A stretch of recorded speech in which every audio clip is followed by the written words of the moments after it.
revisions to the minutes of the previous meeting from February 20th, 2025? None, so we'll leave them as stand. Moving on for public comment. Do we have anybody from the public that wishes to speak?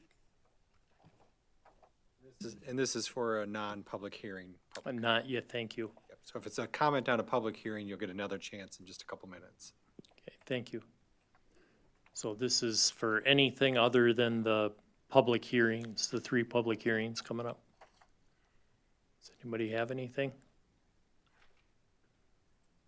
One last time, does anybody have anything for public comments? Okay, moving on. We're going to start the first public hearing dealing with career request for rezoning in the town of Springfield.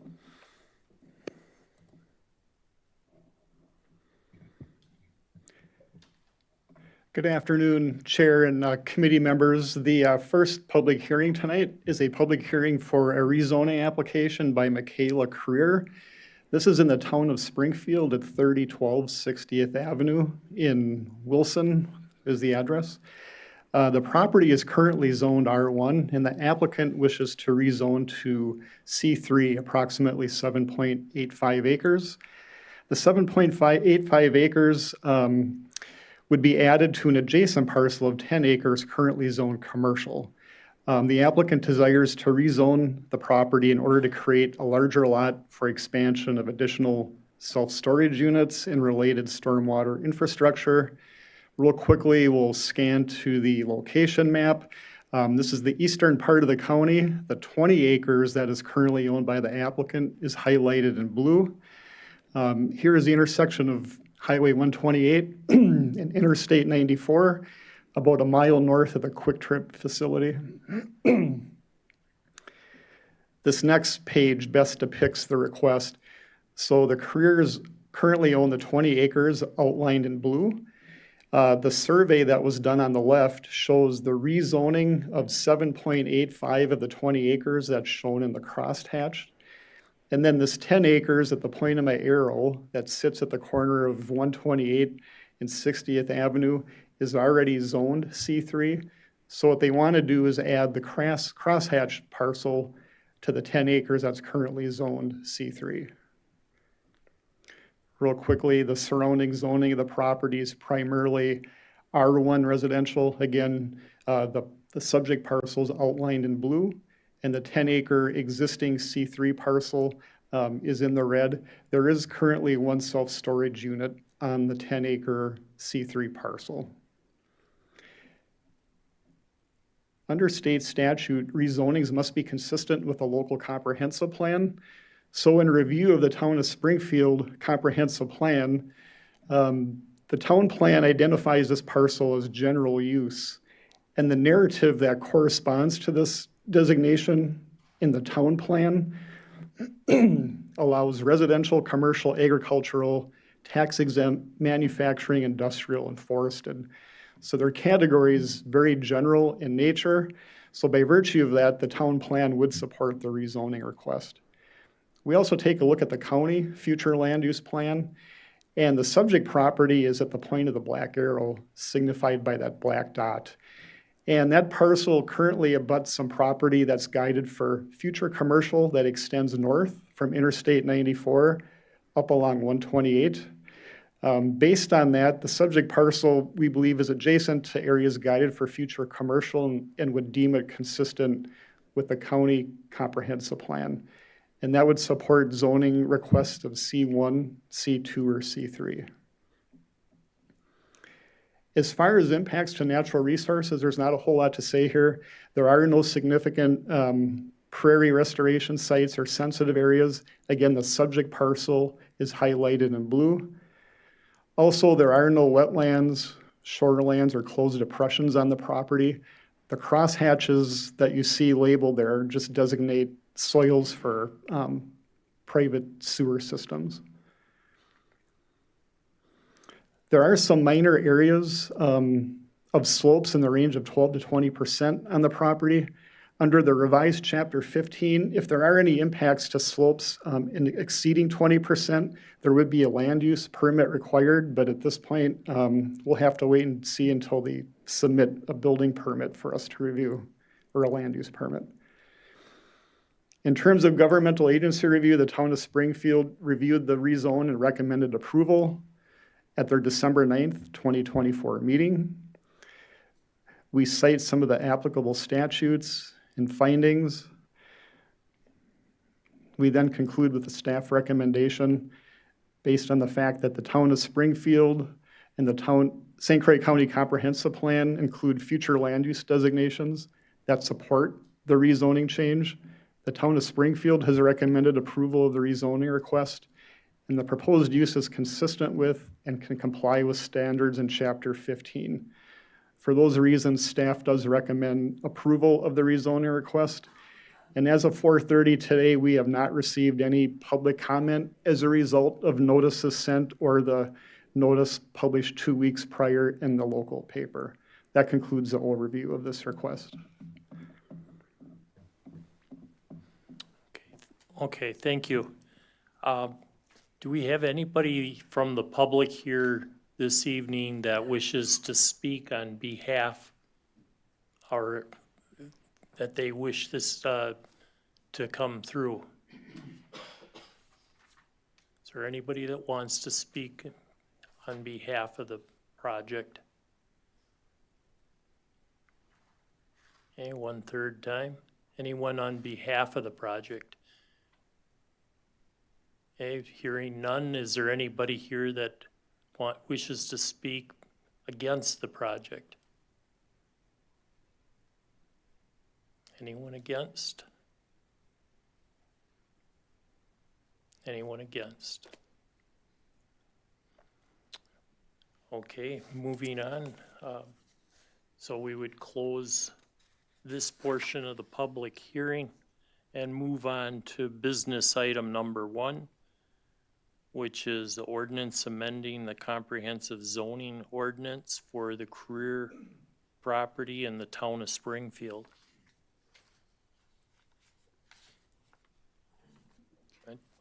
Move to approve the amending the comprehensive zoning ordinance for the career town of Springfield, the career request from R1 to C3. Okay, thank you. We have a motion to approve. We have a second from Jerry. I'd second it, yes. Okay, thank you. Any discussion? Go ahead. I was out and looked at the property, and I see no, it's just gonna be a continuation of more storages, I guess, so, yeah, so it looks fine.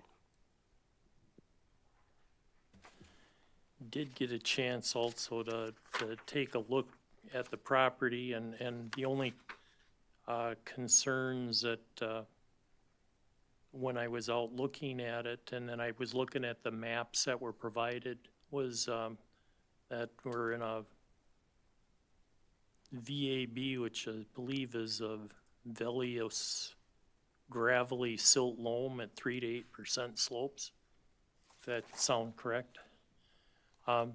Question for you with that, with where the future for the stormwater containment area is looking on one of the other maps that you had too, and it gets into some pretty steep slope areas to the east, if I see that right on the maps. And just wondering, I'm definitely in favor of the project, but just as we get to the point for doing the reviews on the construction portion, that we're taking those conditions into it. Yes, so we did speak to the applicant surveyor to see if they had a concept plan to submit at this time, and they did not. They were still working on it, so that will be something they take into consideration. So that would eventually get worked into if they need a land use permit, or Yes. where they're at with that? Yep. Okay, thank you. Is there any further discussion? Seeing none, all in favor signify by saying aye. I, Aye. Any nays? Motion carries unanimous. Okay, we'll move on to public hearing number 2. The Trebold request for rezoning in the town of Warren.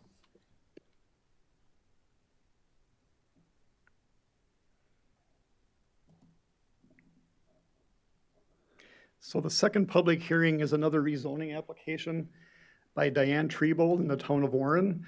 The request before the committee tonight is to rezone 18.08 acres from R2 residential to I1 industrial. The purpose of the rezone is to accommodate a project by TD&I Cable and Maintenance for the construction of a 50,000 square foot building for office and warehouse operations. The rezoning application seeks to rezone 18 of the 23.78 acres that would be purchased. TD&I is working with the town to limit building on this other 5.68 acreage and provide a public easement for hiking and fishing activities, which we'll show you on some of the maps here in just a moment. And specifically, taking a look at the location map, the parcel is located between Twin Lakes and Interstate 94. At the point of the red arrow, you'll see Highway 65 and intersection of 94 just to the east. Taking a little bit deeper dive into the project area. So what you see in red would be the subject rezone property from R2 to I1. And that's the 18.08 acre parcel. And then the 5+ acre parcel would remain R2, and that's shown in yellow between the proposed industrial property in Twin Lakes. Just to the right or to the east, you'll see this larger piece of property to the north of the subject property. That's a parcel owned by the town of Warren, and that's primarily used for open space, and there's also some public trails that go through this property, and that may be the reason why this 5 acres would be used for public open space. And that's something that the town and the applicant is working on. And then a little bit more detailed, this was just a conceptual plan that was provided by the potential buyer. And it's just to indicate where the proposed project would go. It's primarily on the east side of the 18.08 acres. And then you see the extension of a driveway that would hook up to 70th Avenue, just to the east. There are no public road connections that go back to the west. You'll see here in just a moment, much of the area to the west is currently zoned R2 with some residential. But again, there is no public road connection, so we would not expect any commercial or industrial traffic going back to the west. Again, the surrounding properties, everything in yellow is zoned R2. Subject property is highlighted in these blue areas right here. The area you see in white is area that's under the limits of the village of Roberts. And under their current zoning ordinance, we didn't show it, but their current zoning ordinance shows industrial for the existing industrial building that was built a couple years ago on that site, and then future industrial lots that are currently vacant along 70th Avenue. Next, we take a look at the comprehensive plans. As we mentioned before, rezonings must be consistent with the local comprehensive plan. And so the town of Warren and the village of Roberts have been working for the last year and a half on a joint comprehensive plan. And they've decided on some future land use maps for each jurisdiction. These will be going to public hearing in April. They've had prior meetings regarding the comprehensive plan and their future land use designations. So this is the town of Warren future land use plan, and the subject property is at the point of the black arrow, right where my white cursor is. And based on the future land use plan of the town, it is guided for future industrial. The language that goes with that category includes indoor manufacturing, warehouse assembly, and distribution that are not detrimental to the community. Based on that, the proposed zoning is consistent with the town's future land use map. Usually at this point, we take a look at the county comprehensive plan, but at this point, we're including the village future land use plan because this property has more in common with the village of Roberts than it would in any future rural areas that are within county jurisdiction. So as you can see here, the future land use plan for the village of Roberts shows areas of future industrial and commercial. Again, the subject property is at the point of the red arrow by this red dot. Just a couple items of note, the subject property would be compatible with the adjacent parcels to the east in the village of Roberts. The subject parcel and the industrial commercial parcels in the village utilize 70th Avenue. That goes back to a controlled intersection that was just recently rebuilt on Highway 65 with the signals and roundabouts by the new Quick Trip, and then at the interchange of I-94 and Highway 65.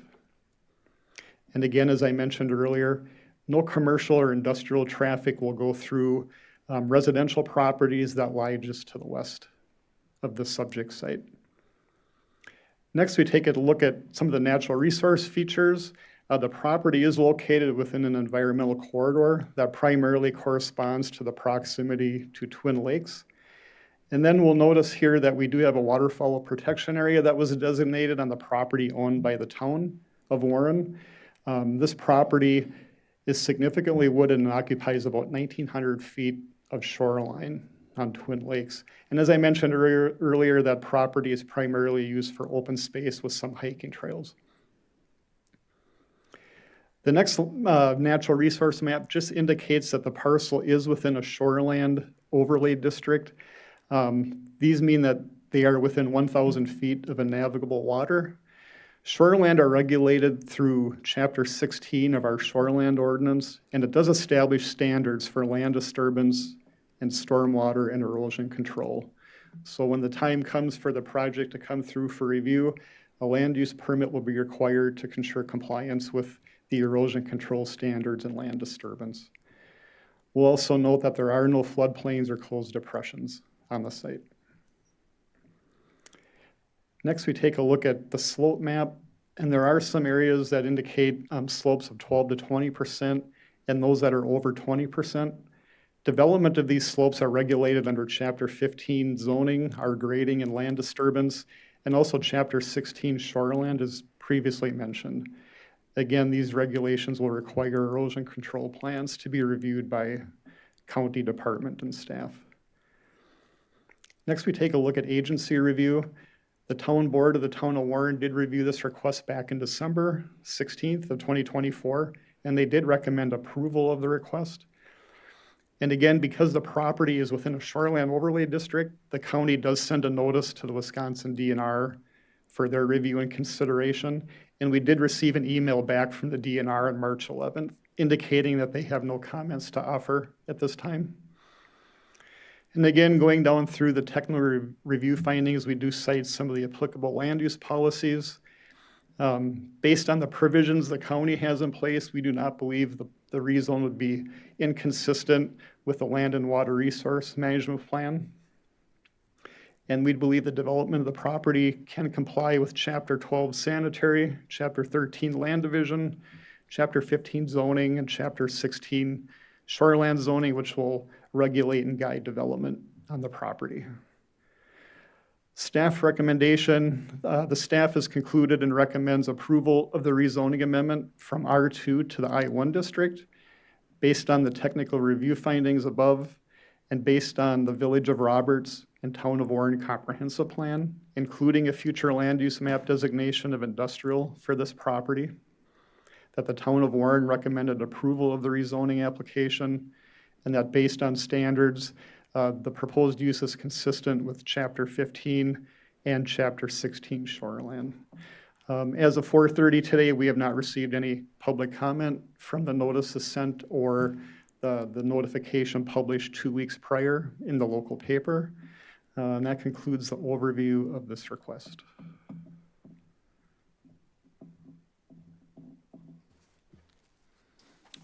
Okay, thank you. Again, is there anyone from the public that wishes to speak on behalf of this? Okay. As you come up, could you please state your name and how you're represented and where you're from. Thank Yes, you. absolutely. Thank you, Mr. Chairman and committee. My name is Aaron Sundin. I'm with Derrick Companies, the general contractor for this project. I wanted to point out, we looked at this location originally and talked to the Village of Roberts and had a conversation with their staff, their engineer, their mayor. We were told it was not part of the urban plan or urban growth plan for Roberts. And so we decided at that point it's worthwhile to talk to the township. Township agreed that this made sense as far as zoning goes, being that it's adjacent to the 1880 building there. It's interstate. We were very conscious, the owner and TD and I were very conscious to make sure we left a buffer between Twin Lakes, understanding that we wanted to try to keep that area available for public use. And also just because that's kind of where a lot of the slopes that could be challenging are located. We realize there are some challenging slopes there. We're working on the engineering right now. But again, we got approved at the township. Another challenge that we had with the village, they agreed that it was going to be part of their comp plan, that it would probably be industrial through the joint comp plan, but their utilities run to the first access to the 1880 building. And so that would require quite a bit of additional water and sewer to be run to this location. We were also told that due to water capacity, Roberts is in the process of trying to get a water tower put down on that south side, which doesn't sound like it's really going to happen for at least a year or two. It just didn't make a lot of sense. So that's how we ended up at the township, and again, they were in favor of this. Any questions for me?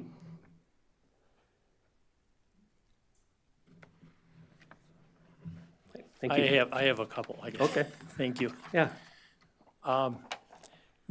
Just for, on the future on this, I know that, and this is one I didn't get a chance to talk about beforehand, but is there a driveway that currently serves the home on the point on the north portion of the property, off of this property, but Is there a driveway there, Diane or Donovan? No. Okay. I am Donovan Berg, TDI. So are you talking the property, the flooded cabin property? I believe that's probably correct, Yeah, yes. so if you look on my cursor here, where we're gonna build the road into TD&I, we'll make that public access, and then where it breaks off to yellow, that's an easement that the township asked us to set aside, so it wouldn't be landlocked. And because there's slopage here, that the driveway to serve that property will run right on the two property lines. Oops, I clicked on that, but it'll run just right on the edge of the property where the red meets the yellow due to slopage, so it's under the 20% or whatever. And the intent with the flooded property, I'm also purchasing that from Diane. So the yellow will be brought into, once it's all said and done and our sale date is over, we're gonna combine this property here with the yellow, so it'll be back to two properties. So TD and I won't own the yellow, I will, excuse me, I will personally, and really with the intention of, I have no intention with the land, it's basically to get the deal done. It's not buildable. As you all know, all of this is flooded, it has been flooded. And there's obviously not enough room, or why would a person want to build a house right here anyways? One, with the slope, you can't. Two, with the 200 feet from the high water mark. So like Aaron kind of stated, or I'm so bad with names. John stated, a lot of this is hiking trails and stuff, and Diane and Lenny had created a lot of trails along the lake where you're in yellow. I mean, I actually helped Lenny quite a few times clearing the trails, and the intention is to do nothing with it, probably put it in some sort of trust Sure. it's really unbuildable. That was the only reason that it was the access, because Yep, was there originally a driveway yep. over, okay, It'd be right up on the top of the map where my cursor is. It's right there. It's a asphalt driveway. okay. Lenny yeah. being a paving guy, I think he's probably got 4 feet thick of asphalt. He kept putting layer after layer as the lake flooded, but it runs all the way up, kind of up Okay. around to the corner there. But it's underwater now, but if it rains a lot, or it's above water right now, but it'll go back under. It's been kind of hovering for the last 2 years. Then the only other question I had for you on that, since you're familiar with the property, is on the westerly part of that, do you have any water issues coming in and off from I-94? Over Where here? that comes in, yeah, on that, yes, over in that. Not that I've ever seen. So where my cursor is here, Diane, this is where her and Lenny built their new house because they had to move out of their cabin. Oops, I did that again. But so they built a new house here. But while this driveway was flooded, there's a little trail that they were able to get to their cabin for like a year until they built their new place. That's what that little, I know you can't see it here, but if you see it on an aerial, but I don't think that ever flooded there, did it? A little bit. Yeah, but so right where this red meets the gray, it drops off pretty fast. So on the actual property, no, not on the said red property, that wouldn't flood. That I know of. Okay. You've answered all my questions. Thank you very much. Yep, thank you. Does anyone else have any? All right, thank you. Does anybody else wish to speak on behalf? Does anybody wish to speak against the project? Anyone against? One last time, anyone against?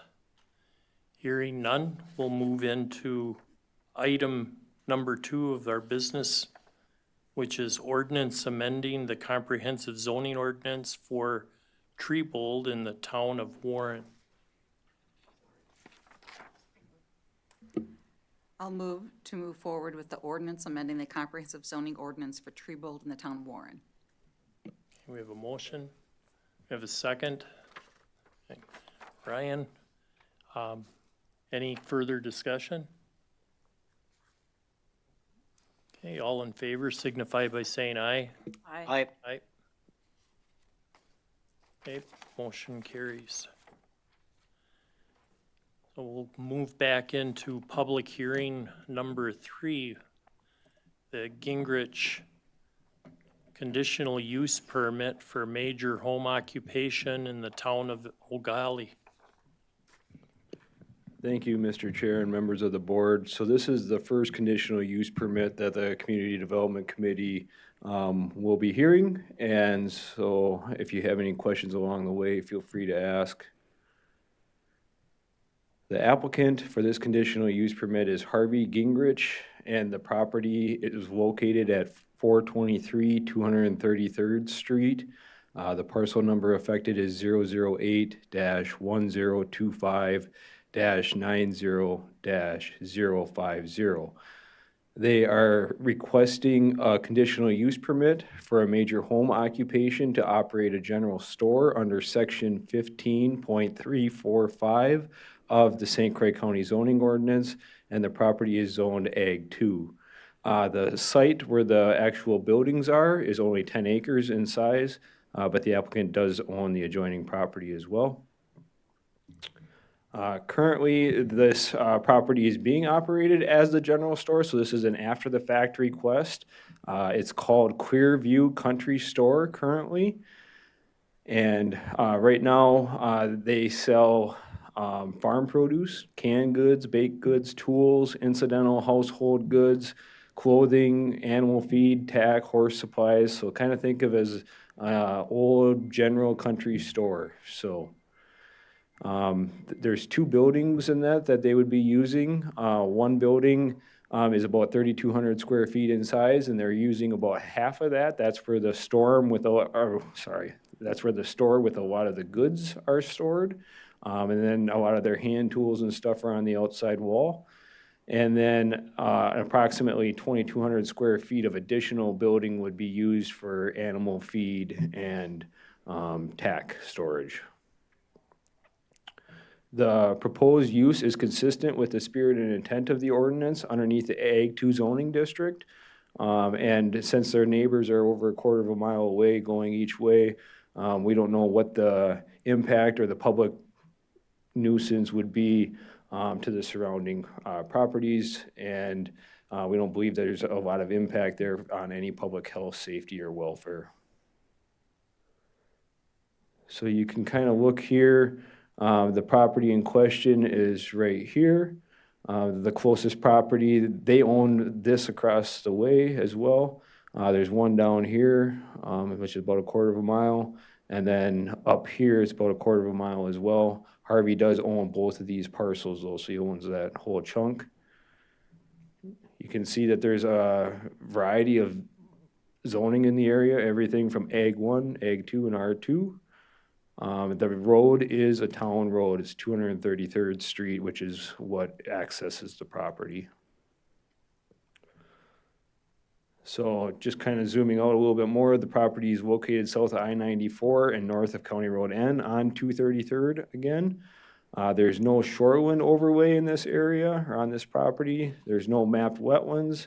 There's no floodplain. There's no steep slopes. It's all general, pretty flat ag land.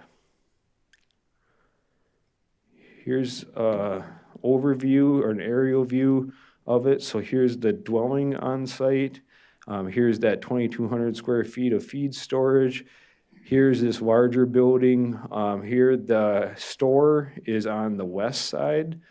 So it probably splits about right here. And then the entrance is over here on that side. This building is just for their own storage and their own livestock.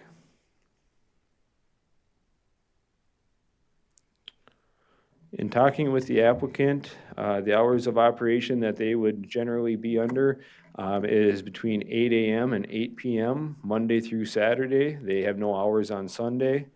They don't intend to take and have any employees in the store. It'll be just run by the family members on that are on site. There is a fair amount of parking on site. And all business-related items will be within the structures, except for probably those hand tools and that are leaning up against the outside.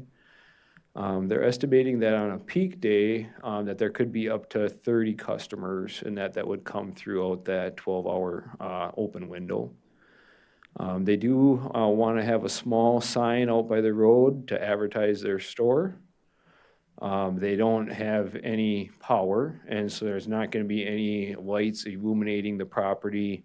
There's not going to be any noise or dust or smoke that would be there besides what you'd see in a normal agricultural farm environment.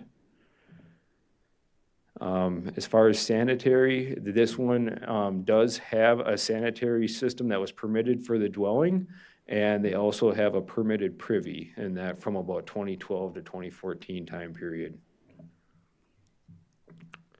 The town of O'Galley did provide feedback on this conditional use permit, and that had 5 conditions. One is that any sign would be off the 35 feet, or it would be at least 35 feet from the center of the road, so it's not on the right of way of the road. That trucks, if they're gonna be unloading on the property, are unloading on site, not parked out on the road. That the store will follow all weight limits and that, especially about right now in the springtime when the roads are going through the freeze-thaw cycle. Public parking shall be off the road, which there is ample parking there. And then that the applicant shall comply with United Fire for the fire safety suggestions that they have or their approval. So that is what we've got for you. Any questions?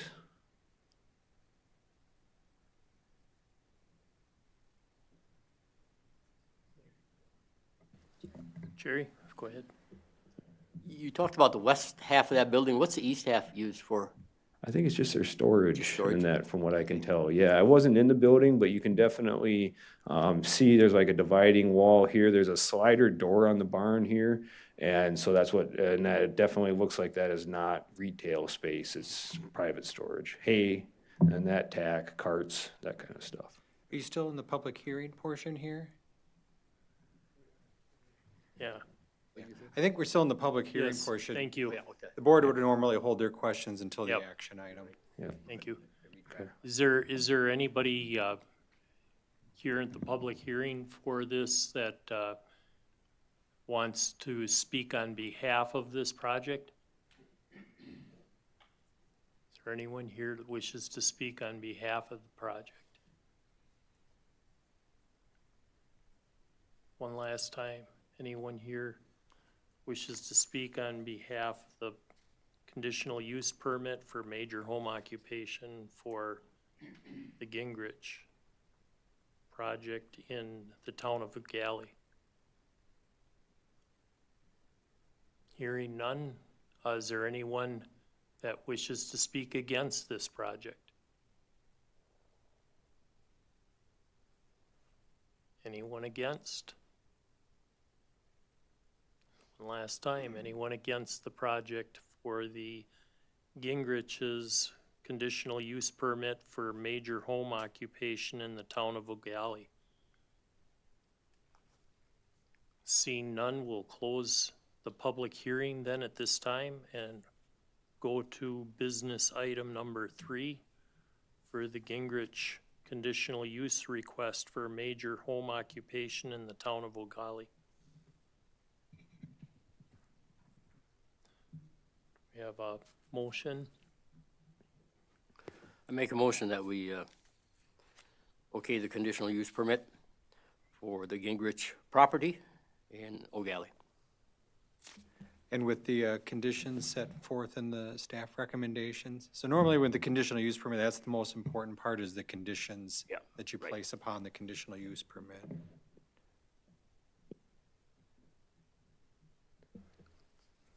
Yeah, so staff would recommend, and that if the committee wants to approve of this, that all of the criteria here underneath the site use plan review and the town of O'Galley, and that are attached as conditions upon the approval.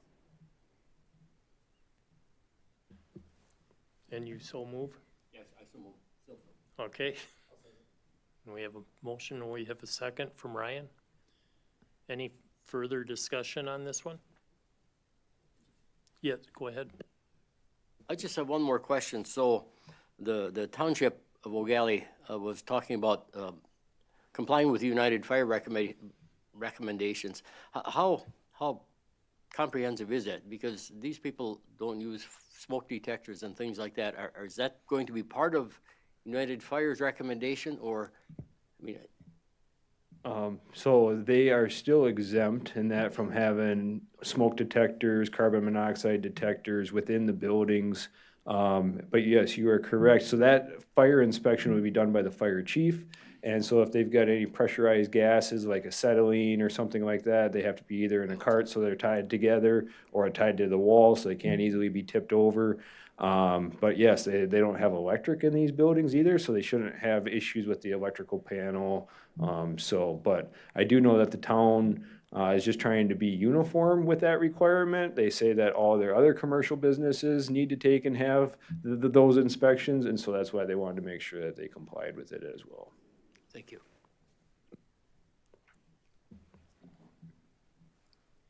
Any other questions, comments? None? Nope. Okay. And we'll move on. Is all in favor of the Gingrich conditional use permit for major home occupation in the town of O'Galley with the conditions set forth by the Community Development Department?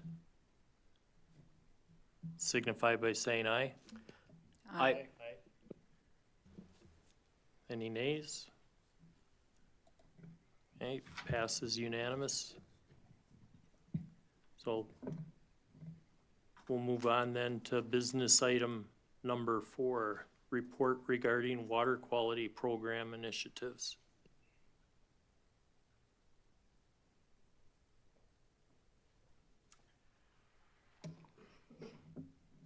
Good evening. Tim Stieber, Land and Water Conservation Administrator. And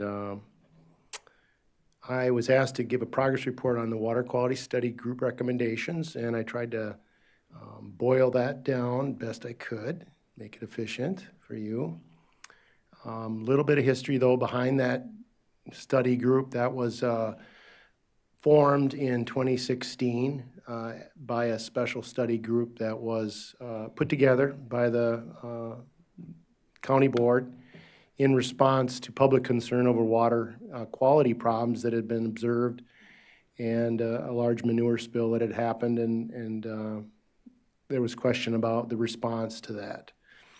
And so a board was put together, a group that contained 3 county board supervisors and 6 citizen members, and they met twice a month for almost a year.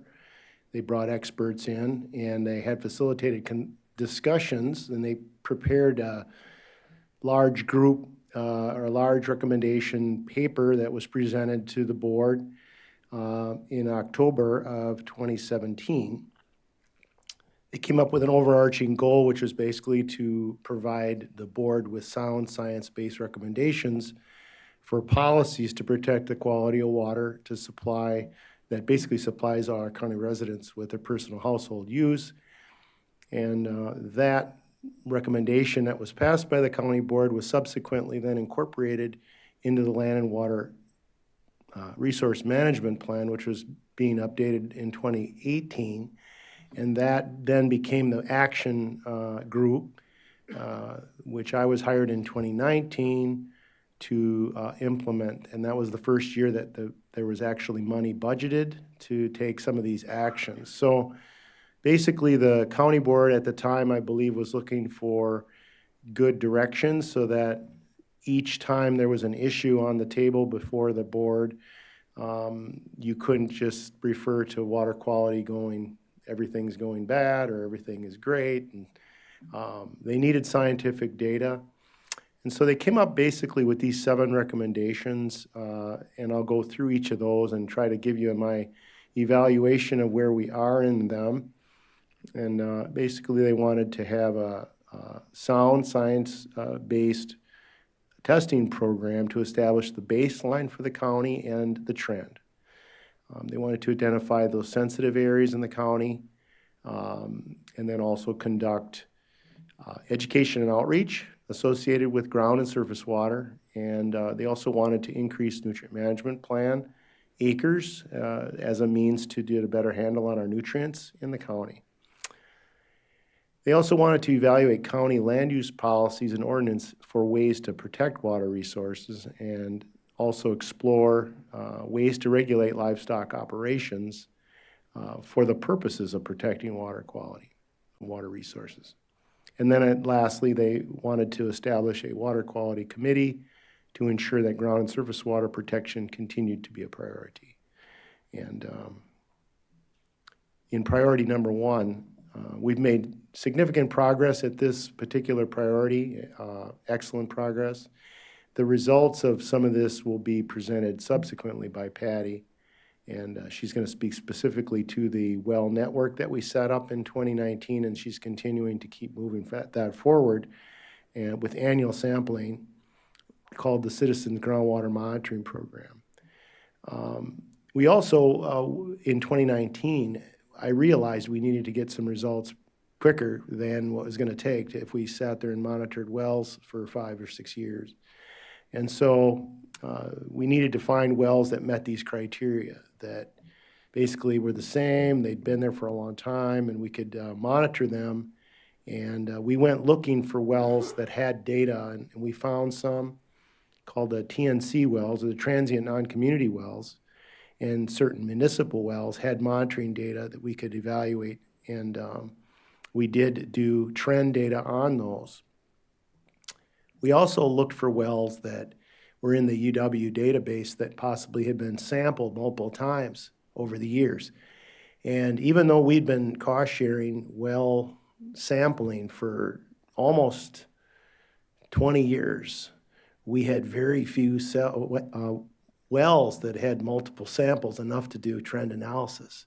And so that number 3, it basically said, hey, we're going to put a lot more emphasis on this number 1, our monitoring program that we established, because by the time you go back to a well, sometimes you have a new landowner that owns the house and they don't want to give you a sample, or they change something, then they didn't tell you.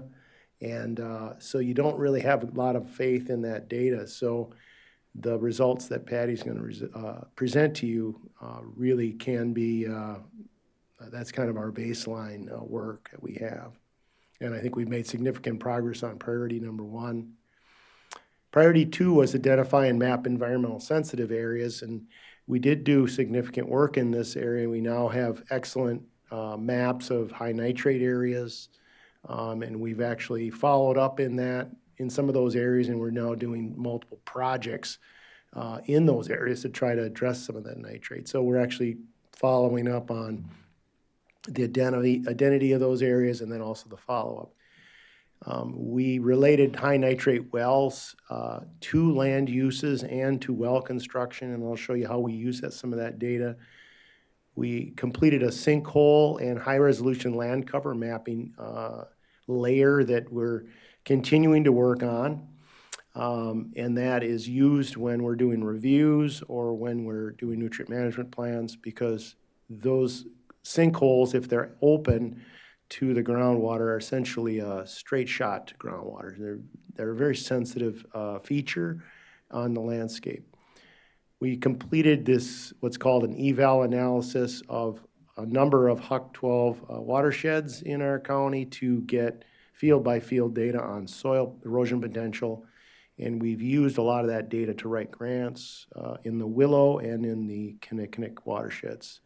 So we've utilized some of that data already to get grants. And then we've conducted a groundwater model called Drastic over the entire county. We used an intern to do that, and we have maps of that in our system. Also, we're working to complete, we thought we kind of had it further along, but we're working to complete what we call a tier status evaluation of all towns in the county.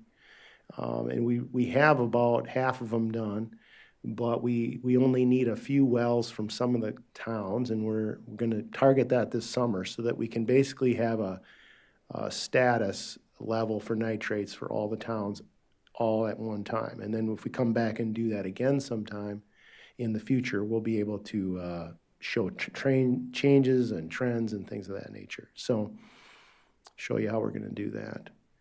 Relating groundwater nitrates to well construction, this is something that we have done statistically through our well sampling. We started to collect addresses when we do our clinics, and if somebody is willing to give it to us, we do that. We look up their well log, and then we put that data in a database, and we've been relating the well nitrates to the well construction. So we came up with a number of things that we learned and to try to figure this stuff out. And what we learned really was if a person does case their well down below the level of the bedrock, they're going to have really clean water.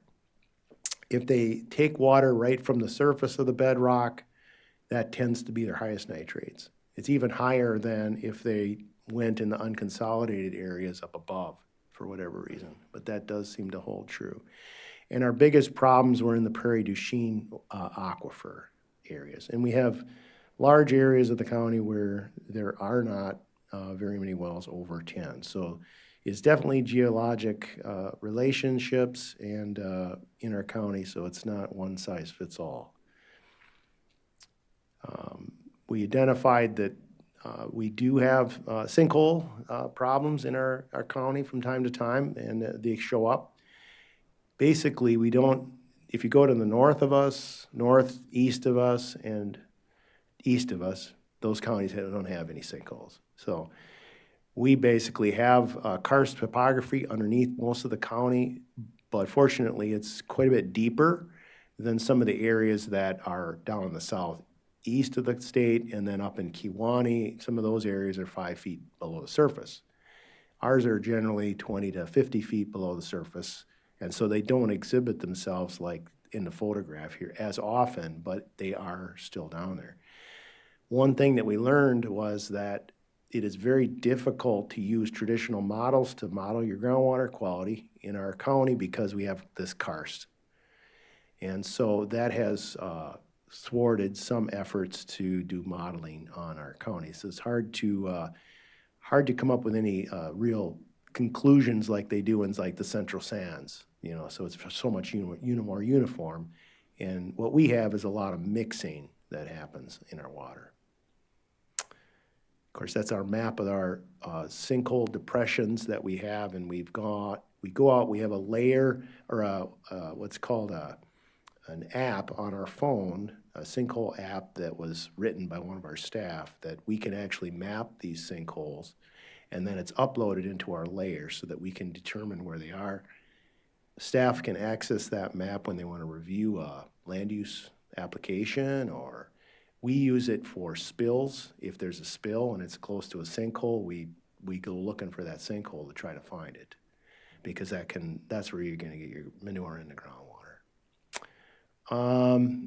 We also related nitrate concentrations to crops grown. We found the highest relationship between corn and the amount of corn grown in proximity to the wells. All the wells that are the highest nitrates generally are when corn is in a high frequency. So continuous corn leads to the highest nitrates. Even a corn-soybean rotation is vastly improved over a continuous corn situation. So that's some of the relationships that we were able to do. And then we're working on that corn, you know, with several of our programs and cost share and things of that nature. So we've identified that as a problem, and we're working on it already. Priority 3 is coordination and groundwater. It's pretty much a catch-all priority. We were able to hire the first water specialist basically in 2019, and we've had 3 of them, and they've all been great. And you'll hear from our current one now, Patty Schrank, and she's basically our current specialist, and she's great. And the county is to be commended for keeping that position and, you know, keeping that position filled. People with water resource training and education can oftentimes get a job in private sector, you know, with higher pay. But we've been able to attract people that want to give back and work with our landowners, and I think it's paid off a lot in us being able to make the progress that you're seeing in some of this report.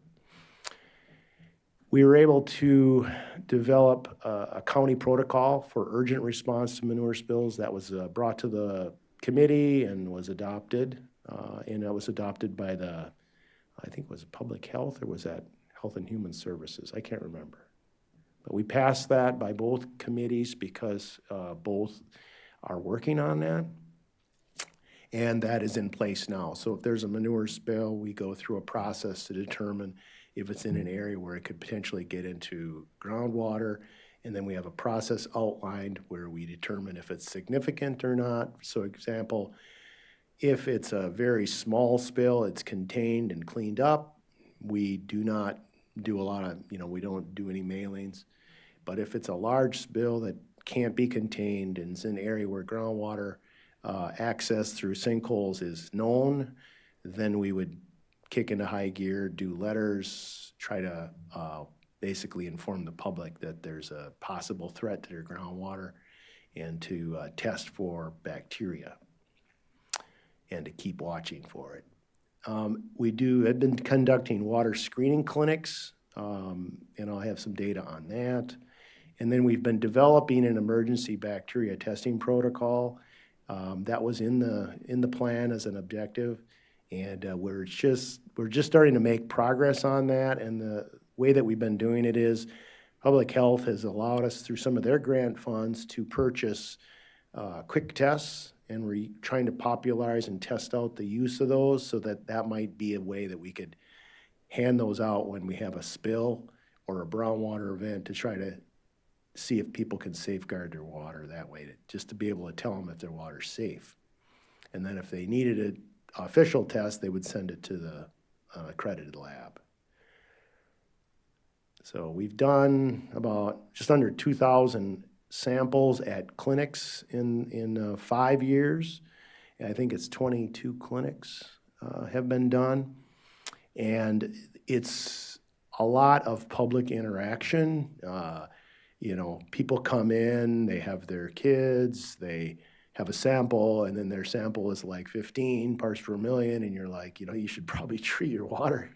So we've had, I think, 100, and I think I looked it up one time, we have like 140 people have been informed for the first time that their wells are over the drinking limit at a clinic. So that was really satisfying. We have it set up such that we have stations where they have their water tested, and then we have other areas where we discuss the results with them so they can learn about what they can do about it. So that's been very rewarding to be part of those clinics for all these years. Patty created a really interesting display that we're going to start using now too at the clinics to do more education about some of these things we've learned about well construction and septics and all of these other things. It was a priority set to increase nutrient management plans, and until this year, we were kind of going in the wrong direction. But this year, we actually went up. So this past year, we went up, and we're just under 50,000 acres in the county. We have probably 170,000 acres of row crop in the county, total of everything. So it'd be nice to have more, but I think we have more acres than any 3 counties around us. So we're still have a pretty active program by comparison. It is a lot of work to do a nutrient management plan, and we do cost share, but it's just one more thing a farmer has to do. So most of the plans that we have that account for this 49,000 acres have to do with a triggered permit that we put it as like a conditional and a conditional use permit. You slide that one in there, and then we get another couple hundred acres or something. So that's how we've got a lot of our acres. And then the next is probably the biggest reason is the farmland preservation program. That's a requirement that they have to have a nutrient management plan. So those 2 factors add up to a lot of acres. We have a lot of towns that don't have farmland zoning. And if we had it, we'd have a lot more nutrient management plans. We have started to kind of renew that in the last year or so because legislative action was taken in 2023. They increased the payments up to $10 to $12.50 an acre for the different classifications of farmland preservation, depending on what you're signed up for. And that's given us a little boost for people wanting to sign up for it. Also, we started to do cost sharing for things, and then we require them to have a nutrient management plan. I mean, it's just the only way you can get it done is to actually have the carrot out there. So we say, well, you know, if you cost share for 3 years, you know, you get the cost, you get the nutrient management plan cost shared as well. So it's like, geez, you know, this is a good deal. So a number of people have kind of seen that and have signed up. So that's why I think the acres have gone up a little bit. Also, this year we started with a new program where we're doing some sampling, cost sharing of soil sampling, and that does require a nutrient management plan. It has to be presented to us in a nutrient management plan, and that is hopeful that we'll get a few acres there. Now, we've made tremendous progress on all the 4 priorities so far, and now we've made a little less progress on the last couple here, but not that they were not considered, and we have made some progress. So under priority 5 was focused primarily on land use policies and ordinances to protect groundwater. And A was well-written and a real great plan, but it was, if we did A, then we wouldn't have any issues at the community development meeting and fill the room up all the time, every couple months. So if they would have taken care of A, or somebody would have figured out a way to take care of A, we would have taken care of all our problems. But essentially, A would require pretty substantial rezoning that would require to be countywide in order for that to happen. Some of our environmentally sensitive areas are entire towns in size. So that one seems kind of unrealistic at this time. Updating the county soil and erosion ordinances, that's kind of then limited by we have broached this. None of these have been taken like totally lightly. We've been trying to investigate it and that kind of thing. NR 151 is basically establishes the levels that people can have for erosion, and we are not able to set something stricter than that, to my knowledge. Jason can jump in if I get off base here. So, and then update of the following ordinances was specified in the plan. So chapter 11, which we've just completed, 15, which was done but is being redone again. 16, I think, is that Shoreland? Yeah, that's Shoreland. That's being worked on, as well as 18. So all these ordinances will be done shortly, within due process of however fast that can go. And during that process, we are looking for ways that it can be changed and altered. And it's a slow process, but so C is pretty well underway. Encourage common pouts and shared domestic wells. This has been kind of an ongoing effort that I've watched, and even though we have encouraged those, and I've seen it presented here at the board a few times where it's like, well, couldn't you do this or that? There's really very little incentive in place right now to do this. And I think if we want to see this, which it'd be a good thing, I'm not against it by any means, you'd get a better managed pout system. Possibly you'd get better water, who knows? But definitely, I think there's some advantages to it, but we have to figure out a way to provide an incentive for that. And it hasn't been a huge focus for it, but I think we should at least think about that. E is exploring nitrate removal systems for pouts, and these systems have been invented. They do exist, but they're extremely low adoption of those anywhere in the country. And so that would be, and they're expensive. So we'd have to really be careful with that, or it'd be a economic burden. What we have done is through some of the work that we've presented actually previously, we have looked at how much of the nitrates from septics versus agriculture and those kinds of things. And it's a little higher in our county than in some, but I think it's about 12%. So it's not an insignificant amount of nitrate coming out of the septic systems, but it's very difficult to figure out a way to reduce that. And then to adopt a agriculture shoreline management ordinance. I believe that there are agriculture provisions, specifications in the shoreland ordinance. And if they aren't, it's being worked on now. G is adopt county administration of private well code. And I haven't looked into this very extensively, but I think Jason has a little bit and has a little experience with it. But basically, we could not come up with an advantage to doing that because we'd still be bound by the state well statutes, which basically say to what degree you can specify how someone digs a well. So unless we would have the ability to say you have to do X and Z, we don't know if it would be worth that much hassle of that. So basically, we'd have to add staff to respond to requests to dig a well and be out there on site and approve that or not. So it'd be a bunch of, we'd have to recoup that through fees, so it'd be a whole nother program.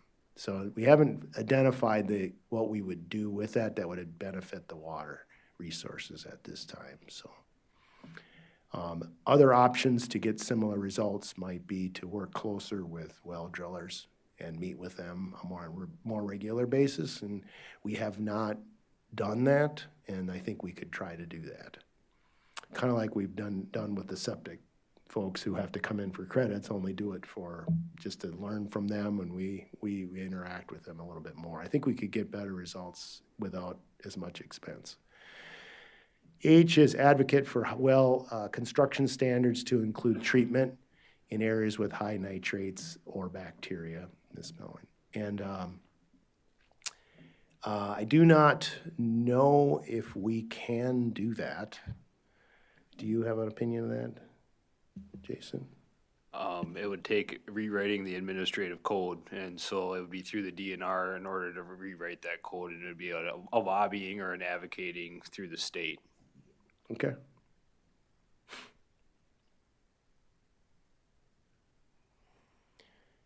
Okay, priority 6 was focused right directly on livestock, and we have revised chapter 11, but some of the things that they suggested in the recommendations had to do with karsts, and we have not, other than sinkholes and considering those, which they are considered in nutrient management plans, but we have not had a way to regulate based on that. Remember, it's underneath most of the county.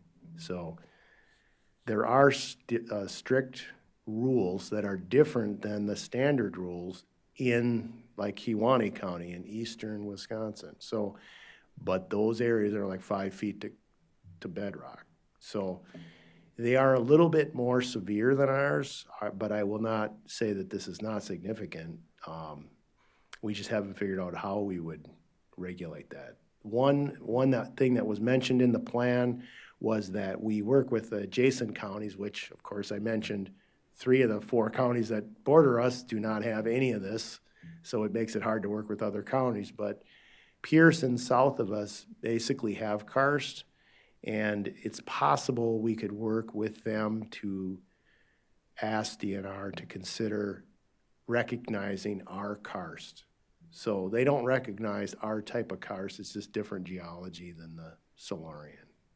So that would be, again, for us to do that, we would have to do it, I believe, through the statute.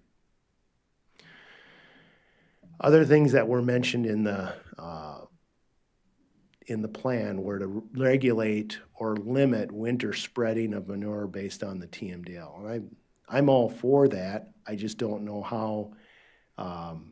Again, that would probably, right now they are allowed to do that through the current statute. So we would have to, that would have to be based on a state statute change.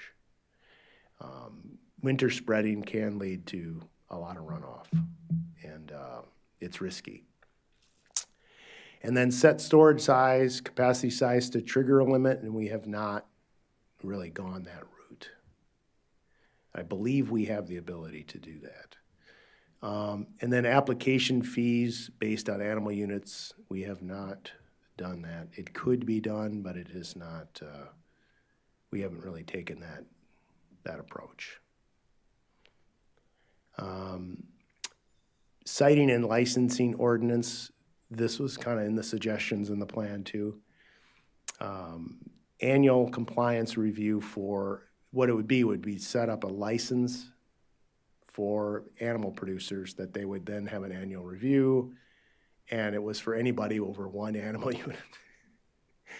So I do not think we have enough room in here to pack the number of people that would come to talk about that. So that was just in the plan, and you know, that would be difficult, but that's what they suggested. Limit zoning districts where animals can be sighted. I'm all over. I would love to see something like that. The problem is that we have entire towns that are R zoning, rural residential. So unless those towns change their zoning, there wouldn't be animals. And if you look at where our animals are, they're in some of those towns. So there's underlying issues that would prevent us from taking such an approach, because you'd be targeting those towns, and it would be very unpopular. Last priority is establish water quality committee to ensure that ground and surface water protection continues to be a priority. I mean, it's my opinion, and you tell me otherwise, but I believe the committee and Health and Human Services believe that their committee fulfills that role. Other people might not think so, but I know that it's a lot of work to have another committee with all the committees that I see that you have to be appointed to. It's possible we could fulfill some of that intent in other ways. Work sessions or events that we put on or for the public to learn about things or whatever, but I'm open to that. But we haven't really, we've explored that a few times. Dan Hansen brought it up a few times and we discussed it and we were coming up with ideas, but nothing that ever really took off or was pushed. So with that, I guess I would take questions. Anything that you've seen in there? Does anyone have any questions? Okay, go ahead. I have many. So could you go back to the slide that says relating to groundwater night weight to well construction that shows Yes. the depth? So a personal story, I just recently had from my daughter's home That one? installed a RO system because her nitrates were high. We only did 2 water sources. It cost $1,500. My understanding is for a typical house, to do a whole house where every faucet has filter, it can push 10,000 easily. So if you were to look at this graph and say, I'm presuming a deeper well costs more. So people either avoid it, maybe the well drillers don't even offer it. But I'm wondering about the price differential between a $10,000 filtration system versus some assurance that, you know, maybe you wouldn't have to put in that filtration system if you didn't have to worry about things like nitrates. Any sense for what the additional Right. cost of going deeper would be? I think it would be, if you put a well and you stopped right at the bedrock, that would probably give us your highest nitrate. If you would just pay a little bit more at that time to get down into bedrock, you would have a different quality of water to the positive, at least based on our results that we've found. Yeah. So the price differential, It would pay guess. off It to would pay have off. that, yes.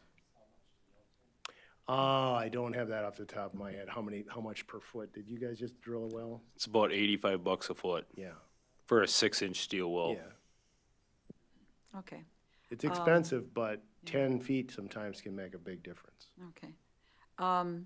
When you're doing these testing clinics, I think you said, was it 140 people were informed that their nitrates were too high? Over the years, yeah. Over the years? Over 10.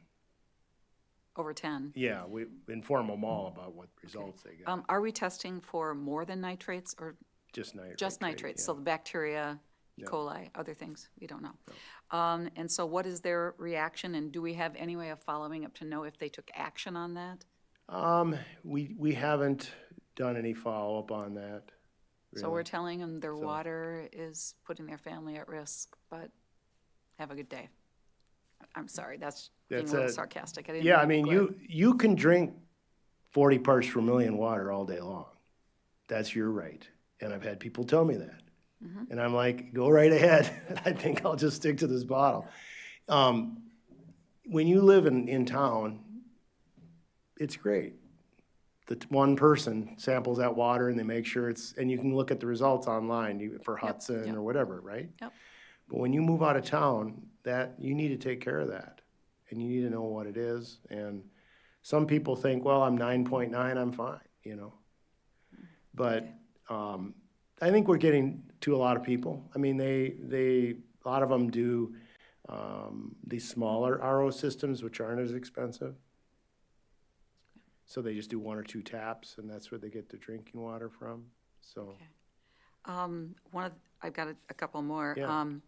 Could you go back to the slide in the nutrient management plan? Yeah, We did hear from some of our ag partners, and I believe it was when we were talking about the manure storage ordinance, that they viewed the process is difficult. If I'm connecting the dots correctly, we got a lot of pushback about it.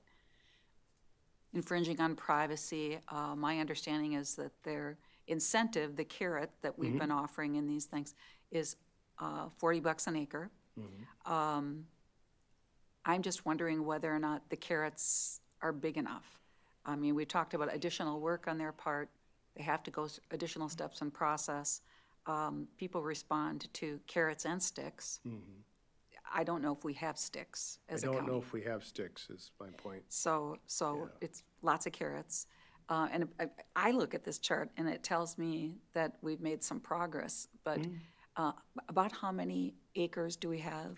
I know Well, Jason we've got told me once, about, in the yeah, county. we probably got about 140, 50 acres of row crop land, you know, and then you start getting into pastures and things that are so much less intensive that they're not gonna be a problem, you know.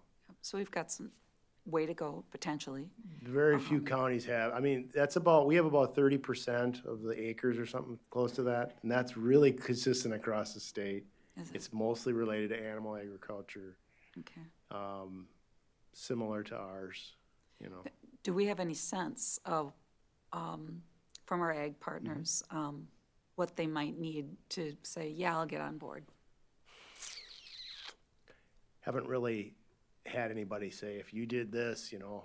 Okay. And I've had them say that for other practices, so I know what those things are, but not for nutrient management. Okay. It isn't so much that we need, you know, you have a plan is one thing, following that plan, implementing it to the best ability. You know, you can work with one landowner and they really back and forth and they really, oh yeah, and now they see what's going on and they change. A plan doesn't do you that much good if you don't change the practices that might be identified in that planning process. So really the value of having these nutrient management plans is not necessarily the nutrients, it's the fact that they have to run this, what's called a SNAP Plus model, which does all the erosion and nutrient loss. And so you can very quickly identify the 2 or 3 fields out of 160 fields the guy might have, big farm.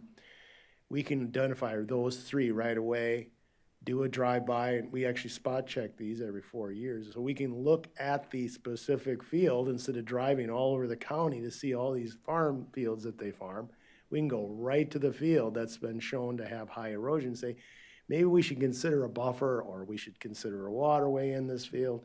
And so it's really valuable for that, is to be able to identify the fields that have problems and then work with a landowner one-on-one. They say, boy, you guys go right to the fields with the problem. You know, that's how we do it, is that the model will tell us that. And it's really a prioritization tool for staff to approach a landowner and say, and they know, when you tell them, they say, yeah, that one always does wash a little bit more. So it's a tool, without doing the models in the format of these plans, you can't tell necessarily by driving around. You know, sometimes you can if it's really bad, but the model does a good job. I've got a few more questions, but I Yeah. want to let other supervisors speak as well.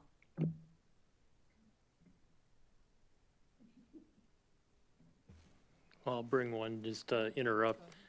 Not that I want to interrupt you. Okay. A couple acronyms help me out with. Okay. Drastic.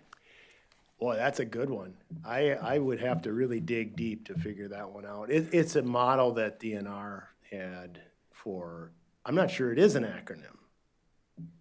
Well, it was all capital, so I just assumed it was an acronym. It's been 5 years since we did that, so I'd have to look that up. Okay. Yeah. And then the eval. Yep. That Spelt out. Basically, well, that's a good one. Environmental valuation something of land, yeah.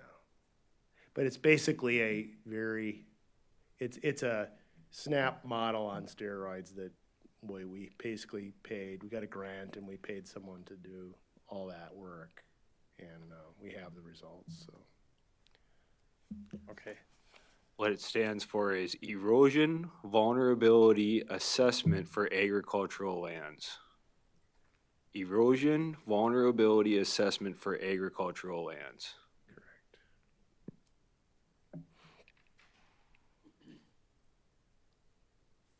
You gotta get that drastic too. He's got a little advantage. I'm not trying to hit you off guard, but I'm an acronym Oh, guy, I you know, know. from, so, I wrote all those out for the chapter 11 for you.